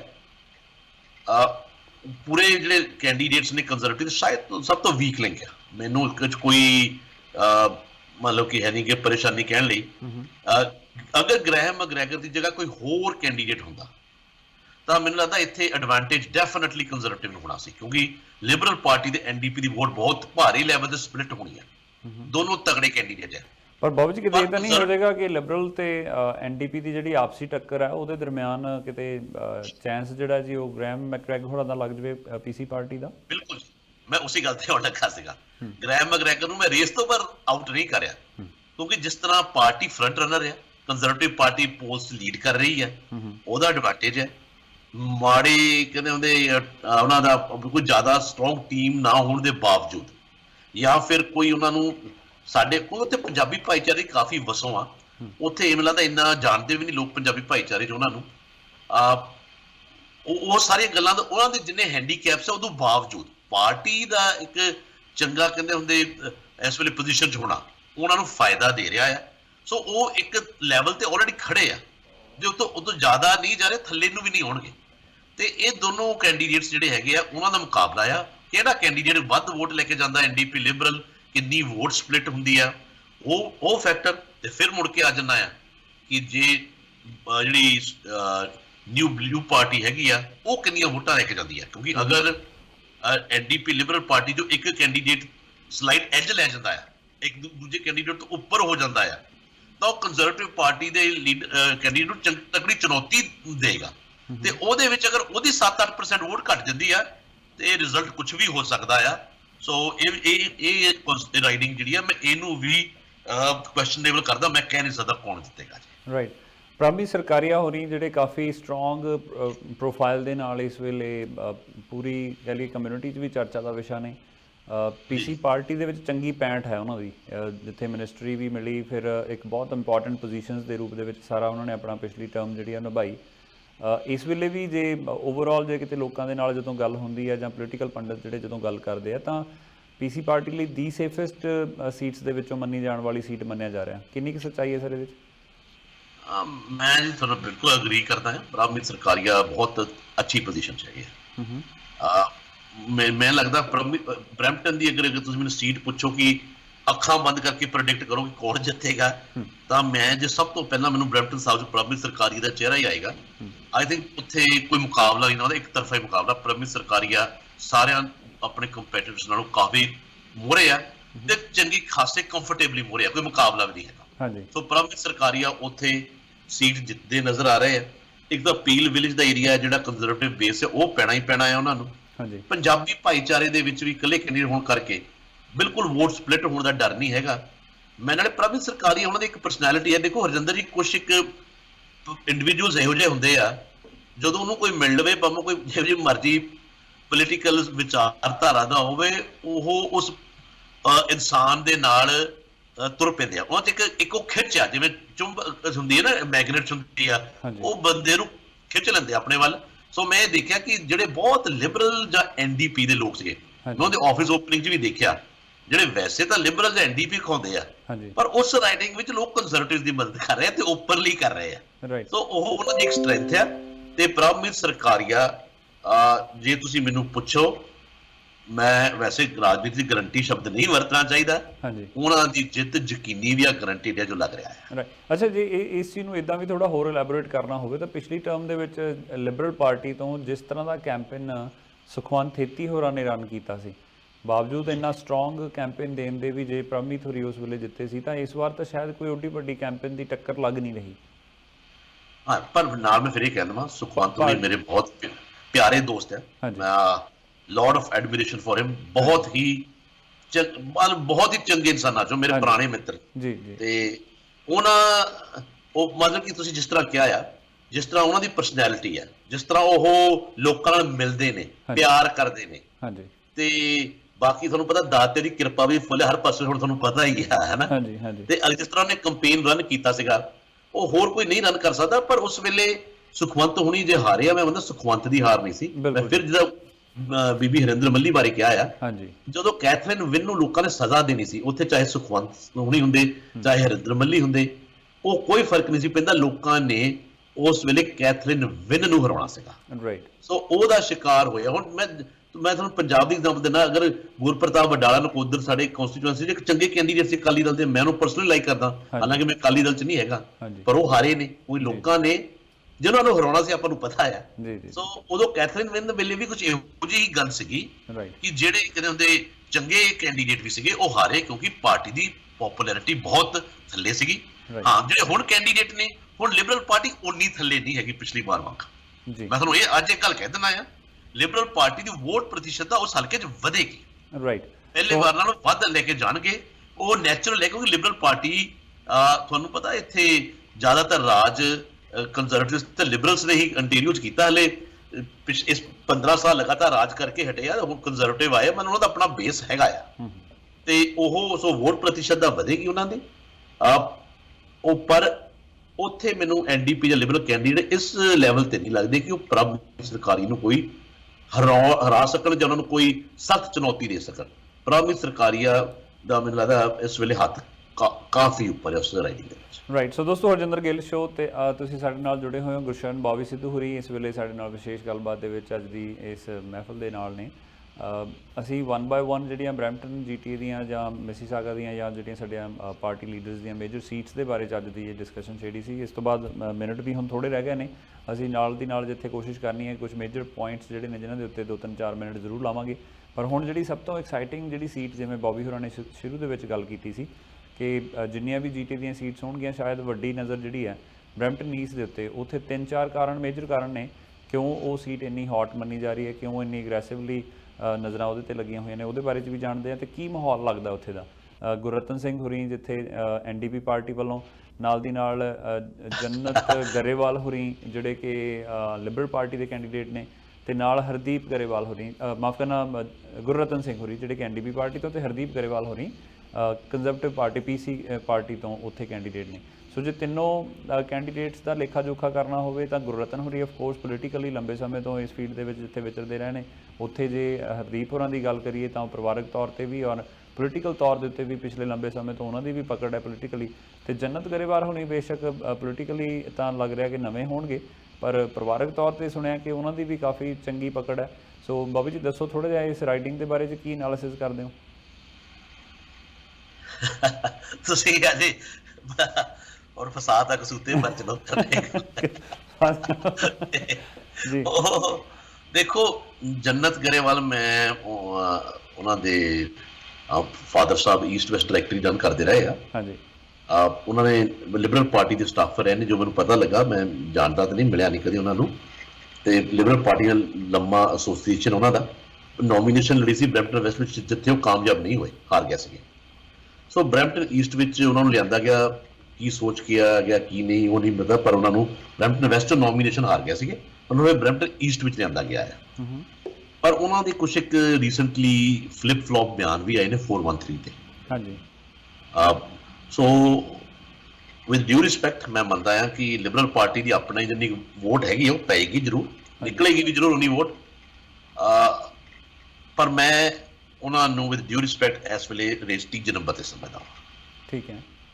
ਤੇ ਹੁਣ ਗੱਲ ਕਰਦੇ ਹਾਂ ਦੂਜੇ ਕੈਂਡੀਡੇਟਸ ਦੀ, ਗੁਰਰਤਨ ਤੇ ਹਰਦੀਪ ਦੀ। ਹਾਂਜੀ ਦੇਖੋ, ਹਰਦੀਪ ਗਰੇਵਾਲ ਕੰਜ਼ਰਵੇਟਿਵ ਦੇ ਕੈਂਡੀਡੇਟ ਨੇ, ਜਗਦੀਸ਼ ਗਰੇਵਾਲ ਜਿਹੜੇ ਕਿ ਮੀਡੀਆ ਨਾਲ ਸੰਬੰਧ ਰੱਖਦੇ ਉਹਦੇ ਸਪੁੱਤਰ ਨੇ। ਹਰਦੀਪ ਗਰੇਵਾਲ ਨੇ ਖੁਦ ਵੀ ਪਾਰਟੀ 'ਚ ਲੰਮਾ ਚਿਰ ਕੰਮ ਕੀਤਾ, ਮੈਂ ਉਹਨਾਂ ਨੂੰ ਜਾਣਦਾ ਹਾਂ। ਜਦੋਂ ਉਹ ਕੰਜ਼ਰਵੇਟਿਵ ਪਾਰਟੀ ਦੇ ਫੰਡ ਡਾਇਰੈਕਟਰ ਵੀ ਹੁੰਦੇ ਸੀ, ਉੱਥੇ ਜਿੱਥੇ ਫੰਡ ਰੇਜ਼ਿੰਗ ਜਿਹੜਾ ਉਹਨਾਂ ਦਾ ਹੈਗਾ ਆ ਪਾਰਟੀ ਦਾ ਡਿਪਾਰਟਮੈਂਟ, ਉਹਦੇ ਵਿੱਚ ਉਹ ਕਾਫੀ ਸਰਗਰਮ ਸੀਗੇ। ਤੇ ਉਹਦੇ ਵਿੱਚ ਪਾਰਟੀ ਦੇ ਅਹੁਦਿਆਂ 'ਚ ਵੀ ਕੰਮ ਕੀਤਾ, ਪਾਰਟੀ ਦੇ ਵਿੱਚ ਕੰਮ ਕੀਤਾ। ਸੋ ਪਾਰਟੀ ਦੇ ਲੋਕ ਜਾਣਦੇ ਵੀ ਆ, ਉਹਨਾਂ ਨੂੰ ਵੀ ਅਕਲੇਮ ਹੀ ਕੀਤਾ ਗਿਆ ਹੈ। ਉੱਥੇ ਨੋਮੀਨੇਸ਼ਨ ਨਹੀਂ ਕੋਈ ਹੋਈ, ਅਕਲੇਮ ਕੀਤੇ ਗਏ ਨੇ। ਤੇ ਇਹ ਕੰਪੇਨ ਵੀ ਦੇਖੋ, ਗਰੇਵਾਲ ਪਰਿਵਾਰ ਨੇ ਪਹਿਲਾਂ ਵੀ ਇਲੈਕਸ਼ਨ ਲੜੀਆਂ, ਕੰਪੇਨ ਲੜਨਾ ਵੀ ਆਉਂਦਾ ਹੈ, ਸਮਾਜ ਵਿੱਚ ਉਹਨਾਂ ਦਾ ਨਾਮ ਵੀ ਹੈਗਾ ਆ, ਵੈਲ ਨੋਨ ਫੈਮਿਲੀ ਆ, ਤੇ ਪਰਿਵਾਰਾਂ 'ਚ ਵਿਚਰਦੇ ਵੀ ਆ। ਤੇ ਹਰਦੀਪ ਨੇ ਔਨ ਹਿਜ਼ ਓਨ ਆਪਣੇ ਉਹਨਾਂ ਦੇ ਫਾਦਰ ਨੂੰ ਪਾਸੇ ਕਰ ਦਈਏ, ਆਪਣਾ ਚੰਗਾ ਪ੍ਰਭਾਵ ਛੱਡਿਆ, ਲੋਕਾਂ ਨੂੰ ਮਿਲੇ ਵੀ ਆ। ਮੈਨੂੰ ਉਹਨਾਂ ਦੇ ਕੁਛ ਇੱਕ ਇੰਟਰਵਿਊ ਸੁਣਨ ਨੂੰ ਵੀ ਮਿਲਿਆ ਆ, ਤੇ ਉਹਨਾਂ ਨੇ ਇੰਪ੍ਰੈਸ ਵੀ ਕੀਤਾ। ਉਹ ਟਫ ਕੁਐਸਚਨਸ ਨੂੰ ਆਨਸਰ ਦੇ ਕੇ, ਸੌਖੇ ਨੇ, ਟਫ ਕੁਐਸਚਨ ਦੇ ਕੇ। ਸੋ ਉਹਨਾਂ ਨੇ ਆਪਣੀ ਪੋਲੀਟੀਕਲ ਸੂਝ-ਬੂਝ ਦਾ ਵੀ ਪ੍ਰਦਰਸ਼ਨ ਕੀਤਾ ਹੈ। ਰਾਈਟ। ਸੋ ਕੰਪੇਨ ਵੀ ਮੈਂ ਦੇਖ ਰਿਹਾ ਸੋਸ਼ਲ ਮੀਡੀਆ 'ਚ ਵੀ ਐਕਟਿਵ ਹੈ, ਕਾਫੀ ਵਧੀਆ ਕੰਪੇਨ ਰਨ ਹੋ ਰਿਹਾ ਵਾ, ਤੇ ਮੈਂ ਉਹਨਾਂ ਨੂੰ ਮਜ਼ਬੂਤ ਕੈਂਡੀਡੇਟ ਮੰਨਦਾ ਹੈ। ਬਿਲਕੁਲ ਫਾਈਟ ਵਿੱਚ ਹੈਗੇ। ਆਪਾਂ ਇਹ ਕਹਿ ਦਈਏ ਕਿ ਇੱਥੇ ਫਾਈਟ ਨਹੀਂ ਹੋਣੀ, ਉਹ ਨਹੀਂ, ਉਹ ਗਲਤ ਹੋਏਗਾ। ਬਿਲਕੁਲ ਫਾਈਟ ਵਿੱਚ ਆ, ਚੰਗਾ ਫਾਈਟ ਦੇ ਰਹੇ ਆ। ਪਰ ਇਹਦੇ ਨਾਲ ਮੈਂ ਗੁਰਰਤਨ ਹੋਣਾ ਨੂੰ ਵੀ ਅੰਡਰ ਐਸਟੀਮੇਟ ਨਹੀਂ ਕਰ ਸਕਦਾ। ਗੁਰਰਤਨ ਹੋਣਾ ਦਾ ਵੀ ਆਪਣੇ ਇਸ ਰਾਈਡਿੰਗ ਵਿੱਚ ਹੋਲਡ ਹੈਗਾ ਆ।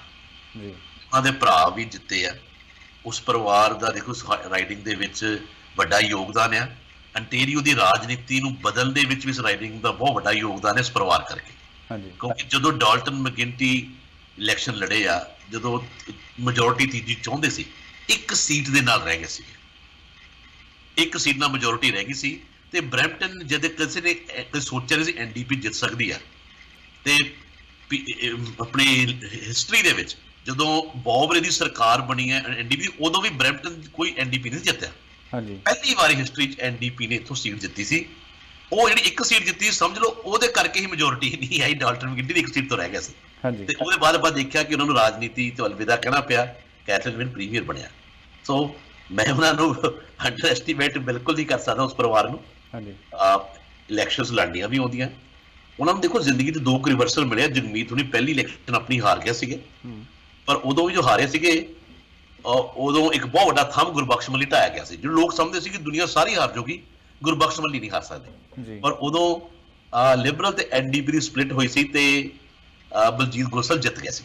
ਸੋ ਜਿਵੇਂ ਸਪਲਿਟ ਦੀ ਗੱਲ ਕਰਦੇ ਨਾ, ਐਨਡੀਪੀ ਲਿਬਰਲ ਦੀ ਕਿੰਨੀ ਸਪਲਿਟ ਹੋਣੀ ਆ, ਮੈਂ ਆਪਣੇ ਦਰਸ਼ਕਾਂ ਨੂੰ ਯਾਦ ਦਿਵਾਉਣਾ ਚਾਹੁੰਦਾ ਕਿ ਜੇ ਸਪਲਿਟ ਹੁੰਦੀ ਇਸ ਤਰ੍ਹਾਂ ਹੁੰਦਾ ਆ, ਉਸ ਵੇਲੇ ਧਿਆਨ ਸਾਰੇ ਲੋਕਾਂ ਦਾ ਜ਼ਿਆਦਾ ਸੀਗਾ ਕਿ ਗੁਰਬਖਸ਼ ਮੱਲੀ ਜਾਂ ਜਗਮੀਤ ਇੱਕ ਚੈਲੰਜਰ ਉੱਭਰਿਆ, ਪਰ ਕੰਜ਼ਰਵੇਟਿਵ ਪਾਰਟੀ ਦੀ ਆਪਣੀ ਪੱਕੀ ਵੋਟ ਹੈ, ਜਿਵੇਂ ਬਰੈਂਪਟਨ ਨਾਰਥ ਦੀ ਗੱਲ ਕਰਦੇ ਸੀ, ਤੇ ਬਲਜੀਤ ਗੋਸਲ ਜਿੱਤ ਗਏ ਸੀਗੇ। ਸੋ ਗਾਂ ਹੁਣ ਗੁਰਰਤਨ ਹੁਣੀ ਵੀ ਆਏ। ਗੁਰਰਤਨ ਉਹਨੇ ਪਹਿਲੀ ਇਲੈਕਸ਼ਨ ਜਦੋਂ ਐਜ਼ ਰੀਜਨਲ ਕਾਉਂਸਲਰ ਲੜੇ ਆ, ਤਾਂ ਥੋੜੀ ਜਿਹੀ ਵੋਟਾਂ ਤੇ ਹਾਰ ਗਏ ਸੀ ਜੌਨਸਪਰੋਵੇਰੀ, ਉਹਨੂੰ ਯਾਦ ਰੱਖਦਾ। ਪਰ ਬਾਹਰ ਚਲੋ ਜ਼ਿੰਦਗੀ ਦਾ ਸਫ਼ਰ ਹੋਇਆ। ਹੁਣ ਉਸ ਤੋਂ ਬਾਅਦ ਕਾਮਯਾਬੀਆਂ ਮਿਲਦੀਆਂ ਰਹੀਆਂ ਜਗਮੀਤ ਨੂੰ ਵੀ ਤੇ ਗੁਰਰਤਨ ਨੂੰ ਵੀ। ਉਸ ਤੋਂ ਬਾਅਦ ਦੋਨੋਂ ਭਰਾ ਕੋਈ ਇਲੈਕਸ਼ਨ ਨਹੀਂ ਹਾਰੇ, ਜਿੱਤੀ ਜਾਂਦੇ ਆ। ਤੋ ਉਹਨਾਂ ਦੀ ਇੱਕ ਆਇਡੈਂਟੀਫਾਈਡ ਵੋਟਰ ਵੀ ਹੈਗੇ ਉਹਨਾਂ ਦੇ ਹਲਕੇ ਦੇ ਵਿੱਚ, ਕੰਪੇਨ ਵੀ ਵਧੀਆ ਕਰਦੇ ਆ, ਆਪਣਾ ਸਟਾਈਲ ਹੈ ਉਹਨਾਂ ਦਾ। ਮੈਂ ਉਹਨਾਂ ਨੂੰ ਬਹੁਤ ਮਜ਼ਬੂਤ ਦਾਅਵੇਦਾਰ ਸਮਝਦਾ ਵਾਂ। ਠੀਕ ਹੈ। ਪ੍ਰੋਜੈਕਸ਼ਨਸ ਦੇ ਵਿੱਚ ਦੇਖੋ, 3 ਪ੍ਰੋਜੈਕਸ਼ਨ ਹੈ, ਦੋਵਾਂ ਪ੍ਰੋਜੈਕਸ਼ਨਾਂ ਦੇ ਉੱਤੇ ਆ। ਇੱਕ ਪ੍ਰੋਜੈਕਸ਼ਨ ਦੇ ਵਿੱਚ ਬਿਲਕੁਲ ਬਰਾਬਰ ਦੱਸਿਆ ਜਾ ਰਿਹਾ ਕੰਜ਼ਰਵੇਟਿਵ ਤੇ ਐਨਡੀਪੀ ਨੂੰ। ਸੋ ਗੁਰਰਤਨ ਤੇ ਹਰਦੀਪ ਦੇ ਵਿੱਚ ਮੁਕਾਬਲਾ ਸਖਤ ਹੈਗਾ ਆ। ਮੈਂ ਦੋਨੋਂ ਘਰਾਂ ਨੂੰ ਪਰਸਨਲੀ ਜਾਣਦਾ ਆ, ਮੇਰੇ ਦੋਨੋਂ ਹੀ ਬਹੁਤ ਚੰਗੇ ਦੋਸਤ ਵੀ ਨੇ। ਮੈਂ ਇਸ ਵੇਲੇ ਦੋਨਾਂ ਨੂੰ ਸ਼ੁਭ ਕਾਮਨਾਵਾਂ ਘੱਲਦਾ ਆ। ਮੈਂ ਇਹ ਨਹੀਂ ਕਹਿ ਸਕਦਾ ਕੌਣ ਜਿੱਤੂਗਾ ਕੌਣ ਹਾਰੇਗਾ, ਮੈਂ ਇਸ ਡਿਬੇਟ 'ਚ ਨਹੀਂ ਅਸਲ 'ਚ ਪੈਣਾ। ਦੋਨਾਂ ਨੂੰ ਸ਼ੁਭ ਕਾਮਨਾਵਾਂ ਮੈਂ ਜ਼ਰੂਰ ਘੱਲਦਾ ਆ। ਰਾਈਟ, ਸੋ ਬਹੁਤ ਮਿਹਰਬਾਨੀ ਬਾਬੂ ਜੀ। ਮੈਨੂੰ ਪਤਾ ਵੀ ਪੁਆਇੰਟ ਅਜੇ ਹੋਰ ਵੀ ਕਾਫੀ ਡਿਸਕਸ ਕੀਤੇ ਜਾ ਸਕਦੇ ਸੀ, ਪਰ ਜੇ ਕੁਇਕ ਹੁਣ ਅਸੀਂ ਜਾਂਦੇ ਜਾਂਦੇ ਸਿਰਫ 1 ਮਿੰਟ ਹੀ ਹੋਰ ਆਪਾਂ ਲਵਾਂਗੇ ਤੁਹਾਡਾ ਇਸੇ ਨੋਟ 'ਤੇ ਕਿ ਪਰ ਬਾਕੀ ਦੀਆਂ ਜਿਹੜੀਆਂ ਸਾਡੀਆਂ ਦੋਸਤੋ ਡਿਸਕਸ਼ਨਸ ਨਾਲ ਜੁੜਨ ਦੇ ਲਈ ਤੁਸੀਂ ਹਰਜਿੰਦਰ ਗਿੱਲ ਸ਼ੋਅ ਸਾਡਾ 1350 AM ਦੇ ਉੱਪਰ ਦੁਪਹਿਰੇ 2 ਵਜੇ ਤੋਂ ਲੈ ਕੇ 5 ਵਜੇ ਤੱਕ ਹਰ ਰੋਜ਼ ਸਾਡੀ ਕੋਸ਼ਿਸ਼ ਹੁੰਦੀ ਹੈ ਕਿਸੇ ਨਾ ਕਿਸੇ ਕੈਂਡੀਡੇਟਸ ਨਾਲ ਦੀ ਨਾਲ ਪੈਨਲਿਸਟ ਬੌਬੀ ਹੋਰੀ ਖੁਦ ਸਾਡੇ ਉਸ ਸ਼ੋਅ ਦੇ ਵਿੱਚ ਗੈਸਟ ਦੇ ਤੌਰ ਦੇ ਉੱਤੇ ਸਾਡੇ ਸਾਰੇ ਐਨਾਲਿਸਿਸ ਲੈ ਕੇ ਅਸੀਂ ਹਾਜ਼ਰ ਹੋਈਦਾ। ਹਫ਼ਤੇ 'ਚ ਘੱਟ ਤੋਂ ਘੱਟ 2 ਦਿਨ ਬੌਬੀ ਹੋਰੀ ਸਾਡੇ ਨਾਲ ਹੁੰਦੇ ਨੇ। ਸੋ ਇਲੈਕਸ਼ਨਸ ਤੱਕ ਸਾਡੀ ਇਹ ਕੋਸ਼ਿਸ਼ ਹੋਣੀ ਹੈ। ਨੈਕਸਟ ਵੀਕ ਹੋ ਸਕਦਾ ਅਸੀਂ ਵੱਧ ਸਮਾਂ ਵੀ ਬੌਬੀ ਹੋਰੀ ਸਾਡੇ ਨਾਲ ਹੋਣ। ਸੋ ਸਾਡੇ ਇਹਨਾਂ ਸਾਰੇ ਸੈਗਮੈਂਟਸ ਨਾਲ ਜੁੜਨ ਦੇ ਲਈ, ਕਿਉਂਕਿ ਡਿਟੇਲਡ ਗੱਲਬਾਤ ਜਿੱਥੇ ਅਸੀਂ ਉੱਥੇ ਵੀ ਕਾਫੀ ਲੰਬੀ ਗੱਲਬਾਤ ਕਰੀ ਦੀ ਹੈ। ਸੋ 3 ਘੰਟੇ ਦੇ ਸ਼ੋਅ ਦੇ ਵਿੱਚ ਵੱਖ-ਵੱਖ ਜਿਹੜੇ ਸਾਡੇ ਕੈਂਡੀਡੇਟਸ ਨੇ, ਬਾਬੂ ਜੀ ਤੁਸੀਂ ਅੱਜ ਵੀ ਸੁਣਿਆ ਸੀ ਜਦੋਂ ਤੁਹਾਡਾ ਸੈਗਮੈਂਟ ਸੀ ਤਾਂ ਪ੍ਰਭਨੀ ਸਰਕਾਰੀਆ ਹੋਰੀ ਸਾਡੇ ਗੈਸਟ ਸੀ। ਇਸੇ ਤਰ੍ਹਾਂ ਦੇ ਨਾਲ NDP ਦੇ ਲਿਬਰਲ ਦੇ ਕੁਝ ਕੈਂਡੀਡੇਟਸ ਵੀ ਆਉਣ ਵਾਲੇ ਦਿਨਾਂ 'ਚ ਸਕੈਜੂਲਡ ਨੇ। PC ਪਾਰਟੀ ਦੇ ਵੀ ਬਰੈਂਪਟਨ GTA ਦੇ ਮਿਸੀਸਾਗਾ ਦੇ ਕੈਂਡੀਡੇਟਸ ਨਾਲ ਸਾਡੀ ਗੱਲਬਾਤ ਹੋ ਰਹੀ ਹੈ। ਸੋ ਨੋ ਯੂਰ ਕੈਂਡੀਡੇਟ ਸਾਡਾ ਇੱਕ ਸੈਗਮੈਂਟ ਹੈ ਜਿਹਦੇ ਵਿੱਚ ਅਸੀਂ 10-15 ਮਿੰਟ ਹਰ ਇੱਕ ਕੈਂਡੀਡੇਟ ਦੇ ਬਾਰੇ 'ਚ ਹੀ ਡਿਸਕਸ਼ਨ ਅਤੇ ਉਹਨਾਂ ਦੇ ਨਾਲ ਉਹਨਾਂ ਦੇ ਜੀਵਨ ਬਾਰੇ ਗੱਲ ਕਰਦੇ ਹਾਂ। ਅਤੇ ਨਾਲ ਜਿਹੜਾ ਸਿਆਸੀ ਰਮਜ਼ਾਂ ਸਾਡਾ ਸੈਗਮੈਂਟ ਓਨਟਾਰੀਓ ਇਲੈਕਸ਼ਨਸ ਨੂੰ ਖਿਆਲ ਵਿੱਚ ਰੱਖਦੇ ਹੋਏ ਵੱਖ-ਵੱਖ ਪੈਨਲਿਸਟ ਅਤੇ ਗੈਸਟ ਸਾਡੇ ਨਾਲ ਉਹਦੇ ਵਿੱਚ ਜੁੜਦੇ ਨੇ। ਸੋ ਉਹਦੇ ਲਈ ਤੁਸੀਂ ਸਾਡੇ 1350 AM 'ਤੇ ਰੇਡੀਓ ਹਮਸਫਰ ਦੇ ਉੱਪਰ ਹਰਜਿੰਦਰ ਗਿੱਲ ਸ਼ੋਅ ਰਾਮਸ ਪੰਜਾਬੀ ਦੇ ਨਾਲ ਵੀ ਜ਼ਰੂਰ ਜੁੜ ਸਕਦੇ ਹੋ ਦੁਪਹਿਰੇ 2 ਤੋਂ 5 ਵਜੇ ਮੰਡੇ ਟੂ ਫਰਾਈਡੇ ਤੱਕ। ਸੋ ਉੱਥੇ ਵੀ ਹੁਣ ਕੱਲ੍ਹ ਨੂੰ ਦੁਬਾਰਾ ਗੱਲ ਕਰਨ ਦੇ ਲਈ ਇਸ ਵਿਸ਼ੇ ਦੇ ਉੱਤੇ ਜਾਂ ਇਸ ਤੋਂ ਅਗਲੇ ਪੁਆਇੰਟਸ ਦੇ ਉੱਤੇ ਅਸੀਂ ਜ਼ਰੂਰ ਜੁੜਨਾ। ਸੋ ਉੱਥੇ ਹੁਣ ਮਿਲਾਂਗੇ। ਅਤੇ ਜਾਂਦੇ ਜਾਂਦੇ ਬਾਬੂ ਜੀ ਸਿਰਫ ਇੰਨਾ ਕੁ ਦੱਸ ਦਿਓ ਕਿ ਜਿਹੜੇ ਕੁਝ ਮੇਜਰ 2-3 ਪੁਆਇੰਟ ਜਿਹੜੇ ਇਸ ਵੇਲੇ ਚਰਚਾ 'ਚ ਨੇ, ਕੀ ਉਹ ਠੀਕ ਚਰਚਾ ਦੇ ਵਿਸ਼ੇ 'ਚ ਨੇ ਜਾਂ ਉਹ ਲੋੜ ਤੋਂ ਵੱਧ ਉਹਨਾਂ ਨੂੰ ਉਛਾਲਿਆ ਜਾ ਰਿਹਾ। ਫੋਰ ਐਗਜ਼ਾਮਪਲ ਹਾਈਵੇ ਦੀ ਗੱਲ ਕਰ ਲਈਏ, 413 ਦੀ ਲੋੜ ਤੋਂ ਵੱਧ ਕਿਤੇ ਉਛਾਲਿਆ ਜਾਣ ਵਾਲਾ ਵਿਸ਼ਾ ਤਾਂ ਨਹੀਂ ਬਣ ਗਿਆ। ਹਸਪੀਟਲ ਨੂੰ ਲੈ ਕੇ ਲੋਕਾਂ ਦੇ ਵਿੱਚ ਬੜੀ ਵੱਡੀ ਸ਼ੰਕਾ ਹੈ ਕਿ ਬਸ ਇੱਕ ਲੋਲੀਪੌਪ ਦੀ ਤਰ੍ਹਾਂ ਹਰ ਵਾਰ ਇਲੈਕਸ਼ਨਸ ਦੇ ਸਟੰਟ ਦੇ ਰੂਪ ਦੇ ਵਿੱਚ ਦੇਖਿਆ ਜਾਂਦਾ ਹੈ। ਸੇਮ ਵੇ ਜਿਹੜੀ ਇੰਸ਼ੋਰੈਂਸ ਹੈ, ਆਟੋ ਇੰਸ਼ੋਰੈਂਸ ਹੈ, ਉਹਨੂੰ ਵੀ ਇੱਕ ਸਟੰਟ ਦੇ ਰੂਪ ਦੇ ਵਿੱਚ ਕਈ ਲੋਕ ਮੰਨਦੇ ਨੇ। ਥੋੜ੍ਹਾ ਜਿਹਾ ਬਰੀਫ ਕਰਦੇ ਹੋਏ ਵਿਦਿਨ 1 ਮਿੰਟ। ਦੇਖੋ ਹਰਜਿੰਦਰ ਜੀ, 5413 ਲੋਕਲਾਈਜ਼ਡ ਇਸ਼ੂ ਆ ਤੇ ਪੂਰੇ ਸੂਬੇ ਨੂੰ ਪ੍ਰਭਾਵਿਤ ਨਹੀਂ ਕਰਦਾ। ਮੈਂ ਜੇ ਕਹਿ ਦੇਵਾਂ ਕਿ ਮਿਸੀਸਾਗਾ ਦਾ ਵੋਟਰ ਉਹਨੇ 413 ਦੇ ਕੇ ਵੋਟ ਪਾਉਣੀ ਆ, ਮੈਂ ਹੁਣ ਮਿਸੀਸਾਗਾ ਰਹਿਣਾ ਆ, ਠੀਕ ਹੈ, ਵਿਦ ਡਿਊ ਰਿਸਪੈਕਟ 413 ਮੈਨੂੰ ਜ਼ਿਆਦਾ ਪ੍ਰਭਾਵਿਤ ਨਹੀਂ ਕਰਦਾ। ਤੇ ਉਹ ਹਾਂ ਬਰੈਂਪਟਨ ਦੇ ਵਿੱਚ, ਕੈਨੇਡਨ ਦੇ ਵਿੱਚ, ਉਹ ਰੀਜਨ ਦੇ ਵਿੱਚ ਲੋਕਾਂ ਨੂੰ ਪ੍ਰਭਾਵਿਤ ਕਰਦਾ। ਬਰੈਂਪਟਨ ਦੇ ਉੱਤਰਲਾ ਏਰੀਆ ਹੈਗਾ ਸਾਰਾ, ਉਹਦੇ ਵਿੱਚ ਵਾਰਨ ਦੇ ਵਿੱਚ ਉਹ ਲੋਕਲਾਈਜ਼ਡ ਇਸ਼ੂ ਨੇ, ਉਹ ਪ੍ਰੋਵਿੰਸ਼ੀਅਲ ਇਸ਼ੂ ਨਹੀਂ ਹੈਗਾ। ਹੈਲਥ ਕੇਅਰ ਹਮੇਸ਼ਾ ਪ੍ਰੋਵਿੰਸ਼ੀਅਲ ਇਸ਼ੂ ਰਿਹਾ ਹੈ, ਪਰ ਜੇ ਬਰੈਂਪਟਨ ਦਾ ਹਸਪਤਾਲ ਬਣਨਾ ਚਾਹੀਦਾ ਕਿ ਨਹੀਂ ਚਾਹੀਦਾ, ਉਹ ਪਰ ਬਰੈਂਪਟਨ ਦਾ ਇਸ਼ੂ ਹੈ ਵੱਖਰਾ, ਲੋਕਲਾਈਜ਼ਡ ਇਸ਼ੂ ਹੈਗਾ ਆ। ਇਹ ਇਲੈਕਸ਼ਨ ਦੇ ਵਿੱਚ ਕੋਈ ਡਿਫਾਈਨਿੰਗ ਇਸ਼ੂ ਨਹੀਂ ਹੈਗਾ। ਜੇਕਰ ਤੁਸੀਂ ਮੈਨੂੰ ਪੁੱਛੋ ਕਿ ਇਲੈਕਸ਼ਨ ਕਿਸ ਇਸ਼ੂ ਨੂੰ ਲੈ ਕੇ ਲੜੀ ਜਾ ਰਹੀ ਹੈ ਪੂਰੇ ਸੂਬੇ ਦੇ ਵਿੱਚ, ਮੈਨੂੰ ਹਲੇ ਤੱਕ ਕੋਈ ਇਹੋ ਜਿਹਾ ਇਸ਼ੂ ਨਹੀਂ ਆਇਆ ਜਿਹੜਾ ਇਸ ਇਲੈਕਸ਼ਨ ਨੂੰ ਡਿਫਾਈਨ ਕਰ ਸਕੇ। ਸੂਬੇ ਦੇ ਤੌਰ ਦੇ ਉੱਤੇ ਨਹੀਂ ਚਰਚਾ ਚੱਲੀ ਕਿਸੇ ਦੀ। ਹਾਂ, ਲੋਕਲਾਈਜ਼ਡ ਇਸ਼ੂਜ਼ ਬਹੁਤ ਨੇ। ਨਾਰਥ ਦੇ ਆਪਣੇ ਇਸ਼ੂ ਨੇ, ਹਰ ਰੀਜਨ ਦਾ ਆਪਣਾ ਇਸ਼ੂ ਆ। ਕਿਸੇ ਜਗ੍ਹਾ ਪਬਲਿਕ ਟ੍ਰਾਂਸਪੋਰਟ ਦਾ ਇਸ਼ੂ ਹੋ ਸਕਦਾ ਆ। NDP ਨੇ ਹੁਣ 407 ਦੀ ਗੱਲ ਕੀਤੀ, ਅਸੀਂ 407 ਦੇ ਵਿੱਚ ਟਰੱਕਰਸ ਵੀ ਖੋਲਾਂਗੇ। ਦੇਖੋ ਵੱਡੀ ਚੁਣੌਤੀ ਹੋਏਗੀ, ਉਹ ਵੀ ਇੰਨੀ ਗੱਲ ਸੌਖਾ ਨਹੀਂ ਹੈਗਾ। ਪ੍ਰਾਈਵੇਟ ਕਾਰਪੋਰੇਸ਼ਨ ਨਾਲ ਤੁਸੀਂ ਕਿਵੇਂ ਉਹਨੂੰ ਫੋਰਸ ਕਰਨਾ ਹੈ। ਸੋ ਮੈਂ ਇਸ ਗੱਲ ਨੂੰ ਕਹੂੰਗਾ ਲੋਕਲਾਈਜ਼ਡ ਇਸ਼ੂਜ਼ ਤੇ ਇਲੈਕਸ਼ਨ ਲੜੀ ਜਾ ਰਹੀ ਹੈ, ਪਰ ਓਵਰ ਜਦੋਂ ਇਹੀ ਗੱਲ ਹੈ, ਜਦੋਂ ਚੇਂਜ ਦੀ ਇਲੈਕਸ਼ਨ ਨਾ ਹੋਵੇ, ਕੋਈ ਪਿਛਲੀ ਵਾਰੀ ਪ੍ਰੋਵਿੰਸ਼ੀਅਲ ਇਲੈਕਸ਼ਨ ਇੱਕ ਚੇਂਜ ਦੀ ਇਲੈਕਸ਼ਨ ਸੀਗੀ, ਲੋਕ ਤਬਦੀਲੀ ਦੀ ਗੱਲ ਕਰਦੇ ਸੀ। ਇਸ ਵੇਲੇ ਕੁਝ ਇੱਕ ਇਲਾਕਿਆਂ ਦੇ ਵਿੱਚ ਲੋਕਲਾਈਜ਼ਡ ਇਸ਼ੂ ਨੇ, ਪਰ ਓਵਰਆਲ ਕੋਈ ਡਿਫਾਈਨਿੰਗ ਇਸ਼ੂ ਨਾ ਹੋਣ ਕਰਕੇ ਇਹਦਾ ਫਾਇਦਾ ਮੌਜੂਦਾ ਸਰਕਾਰ ਨੂੰ ਹੋ ਰਿਹਾ ਵਾ। ਸੋ ਕਿਉਂਕਿ ਲੋਕੀ ਸਟੀਵਨ ਡਿਲ ਲੂਕਾ ਨੂੰ ਜਾਣਨ ਦੀ ਕੋਸ਼ਿਸ਼ ਕਰ ਰਹੇ ਹੈ ਕੌਣ ਹੈ। ਐਂਡਰਿਊ ਹੌਰਵਥ ਕਿਉਂਕਿ 13 ਸਾਲ ਲੀਡਰ ਰਹਿ ਚੁੱਕਿਆ, ਕਿਤੇ ਕਿਤੇ ਲੋਕਾਂ ਦਾ ਫਟੀਗ ਵੀ ਨਜ਼ਰ ਆ ਰਿਹਾ ਵਾ ਕਿ ਇਹਨਾਂ ਨੂੰ ਬਹੁਤ ਮੌਕਾ ਦੇਖ ਲਿਆ ਵਾ। ਸੋ ਇਹ ਸਾਰੀਆਂ ਗੱਲਾਂ ਦੇਖਦੇ ਹੋਏ ਮੈਂ ਫਿਰ ਕਹੂੰਗਾ, ਮੈਂ ਇਹ ਸਮਝਦਾ ਹਾਂ ਕਿ 2 ਜੂਨ ਨੂੰ ਅਨਲੈਸ ਕੋਈ ਬਹੁਤ ਵੱਡੀ ਹਿਲਜੁਲ ਹੋ ਜਾਵੇ ਜਿਹੜੀ ਆਪਾਂ ਸੋਚ ਹੀ ਨਹੀਂ ਸਕਦੇ, ਏਡਾ ਕੋਈ ਬਲੰਡਰ ਹੋ ਜਾਵੇ, ਪਰ ਉਹਦੇ ਚਾਂਸਸ ਘੱਟ ਹੈ ਕਿਉਂਕਿ ਡਿਬੇਟ ਤਾਂ ਹੁਣ ਕੋਈ ਹੋਣਾ ਨਹੀਂ ਹੈਗਾ। ਤਾਂ ਮੈਨੂੰ ਲੱਗਦਾ ਕਿ ਇਸ ਵੇਲੇ ਅਸੀਂ ਅਸਿਊਮ ਕਰ ਸਕਦੇ ਹਾਂ 2 ਤਰੀਕ ਨੂੰ ਇਲੈਕਸ਼ਨ ਹੋਣੀ ਆ, ਪ੍ਰੀਮੀਅਰ ਫੋਰਡ ਮੈਜੋਰਿਟੀ ਰਿਪੀਟ ਕਰਨਗੇ ਤੇ ਇਹ ਇਸ ਵੇਲੇ ਨਜ਼ਰ ਆ ਰਿਹਾ ਆ। ਹਾਂ, ਆਪੋਜੀਸ਼ਨ ਲੀਡਰ ਕਿਹਨੇ ਬਣਨਾ ਆ, ਇਹ ਦਿਲਚਸਪ ਗੱਲ ਰਹੇਗੀ, ਆਪਾਂ ਇਹਨੂੰ ਵਾਚ ਜ਼ਰੂਰ ਕਰਾਂਗੇ। ਰਾਈਟ। ਸੋ ਅੱਜ ਦੇ ਪ੍ਰੋਗਰਾਮ 'ਚ ਹੁਣ ਬਾਬੂ ਜੀ ਇਜਾਜ਼ਤ ਲੈਣੇ, ਆਲਰੇਡੀ ਅਸੀਂ ਕੁਝ ਮਿੰਟ ਵੱਧ ਲੈ ਗਏ ਹਾਂ। ਸੋ ਮਾਫੀ ਚਾਹੁੰਦੇ ਹੋਏ ਹੁਣ ਤੁਹਾਡੇ ਤੋਂ ਇੱਥੇ ਇਜਾਜ਼ਤ ਲੈਂਦੇ ਹੋਏ ਸਾਡੇ ਰੇਡੀਓ ਸ਼ੋਅ ਦੇ ਨਾਲ ਜੁੜਨ ਦੀ ਅਪੀਲ ਕਰਾਂਗੇ। ਤੇ ਆਉਣ ਵਾਲੇ ਦਿਨਾਂ 'ਚ ਫਿਰ ਇਸੇ ਤਰ੍ਹਾਂ ਦੀਆਂ ਡਿਸਕਸ਼ਨਸ ਚੱਲਦੀਆਂ ਰਹਿਣਗੀਆਂ। ਬਾਬਾ ਜੀ ਬਹੁਤ ਧੰਨਵਾਦ ਸਰ, ਅੱਜ ਦੇ ਲਈ ਸ਼ੁਕਰੀਆ ਸ਼ੁਕਰੀਆ ਜੀ। ਸੋ ਦੋਸਤੋ ਮੈਨੂੰ ਵੀ ਹੁਣ ਇੱਥੇ ਇਜਾਜ਼ਤ ਦੇ ਦਿਓ। ਪ੍ਰੋਗਰਾਮ ਹਰਜਿੰਦਰ ਗਿੱਲ ਸ਼ੋਅ ਰਮਸ ਪੰਜਾਬੀ ਸਾਡਾ ਟੀਵੀ ਸ਼ੋਅ ਹਰ ਮੰਗਲਵਾਰ ਨੂੰ ਅਸੀਂ ਪੇਸ਼ ਕਰਦੇ ਹਾਂ, ਤੇ ਵੀਕਡੇਜ਼ ਦੇ ਵਿੱਚ ਮੰਡੇ ਟੂ ਫਰਾਈਡੇ ਜਦੋਂ ਤੁਸੀਂ ਸਾਡੇ ਪ੍ਰੋਗਰਾਮ ਦੇ ਨਾਲ ਜੁੜਨਾ ਹੋਵੇ ਤਾਂ ਫਿਰ 1350 AM ਤੇ ਰੇਡੀਓ ਹਮਸਫਰ ਤੇ ਸਾਡੇ ਦੁਪਹਿਰੇ 2 ਤੋਂ 5 ਵਜੇ ਰੇਡੀਓ ਪ੍ਰੋਗਰਾਮ ਦੇ ਨਾਲ ਵੀ ਜ਼ਰੂਰ ਜੁੜਨਾ ਹੈ। ਤੇ ਨਾਲ ਹੀ ਸਾਡਾ ਟੀਮ ਫੋਰ ਐਂਟਰਟੇਨਮੈਂਟ ਦਾ ਇੱਕ ਵਿਸ਼ੇਸ਼ ਸੁਨੇਹਾ ਦੇ ਦਈਏ ਕਿ 11 ਜੂਨ ਨੂੰ ਫਰਸਟ ontario ਸੈਂਟਰ ਹੈਮਿਲਟਨ ਦੇ ਵਿੱਚ ਅਰੀਜੀਤ ਸਿੰਘ ਲਾਈਵ ਇਨ ਕਨਸਰਟ ਹੋ ਰਿਹਾ। ਸੋ ਉਹਦੀਆਂ ਟਿਕਟਸ ਬਾਈ ਕਰਨ ਦੇ ਲਈ ticketmaster.ca ਤੇ ਜਾ ਸਕਦੇ ਹੋ। ਅਰੀਜੀਤ ਸਿੰਘ ਲਾਈਵ ਇਨ ਕਨਸਰਟ 11 ਜੂਨ ਦਿਨ ਸ਼ਨੀਵਾਰ ਨੂੰ ਫਰਸਟ ontario ਸੈਂਟਰ 'ਚ। ਕੋਈ ਹੋਰ ਉਹਦੇ ਬਾਰੇ ਜਾਣਕਾਰੀ ਚਾਹੀਦੀ ਹੈ ਤਾਂ 9057931234 905 793 1234 ਤੇ ਕਾਲ ਕਰਕੇ ਜ਼ਿਆਦਾ ਜਾਣਕਾਰੀ ਲੈ ਸਕੋਗੇ। ਮੈਨੂੰ ਹੁਣ ਇੱਥੇ ਇਜਾਜ਼ਤ ਦੇ ਦਿਓ। ਅਗਲੇ ਪ੍ਰੋਗਰਾਮ 'ਚ ਫਿਰ ਕਿਸੇ ਹੋਰ ਵਿਸ਼ੇ ਤੇ ਜਾਂ ਕਿਸੇ ਹੋਰ ਗੈਸਟ ਦੇ ਨਾਲ ਹਾਜ਼ਰ ਹੋਵਾਂਗੇ। ਤਦ ਤੱਕ ਲਈ ਤੁਹਾਡਾ ਸਾਡਾ ਸਾਰਿਆਂ ਦਾ ਰੱਬ ਰੱਖਾ। ਖੁਸ਼ ਰਹੋ, ਆਬਾਦ ਰਹੋ, ਜ਼ਿੰਦਾਬਾਦ ਰਹੋ। For all the latest updates, please subscribe G Media Group and press the bell icon.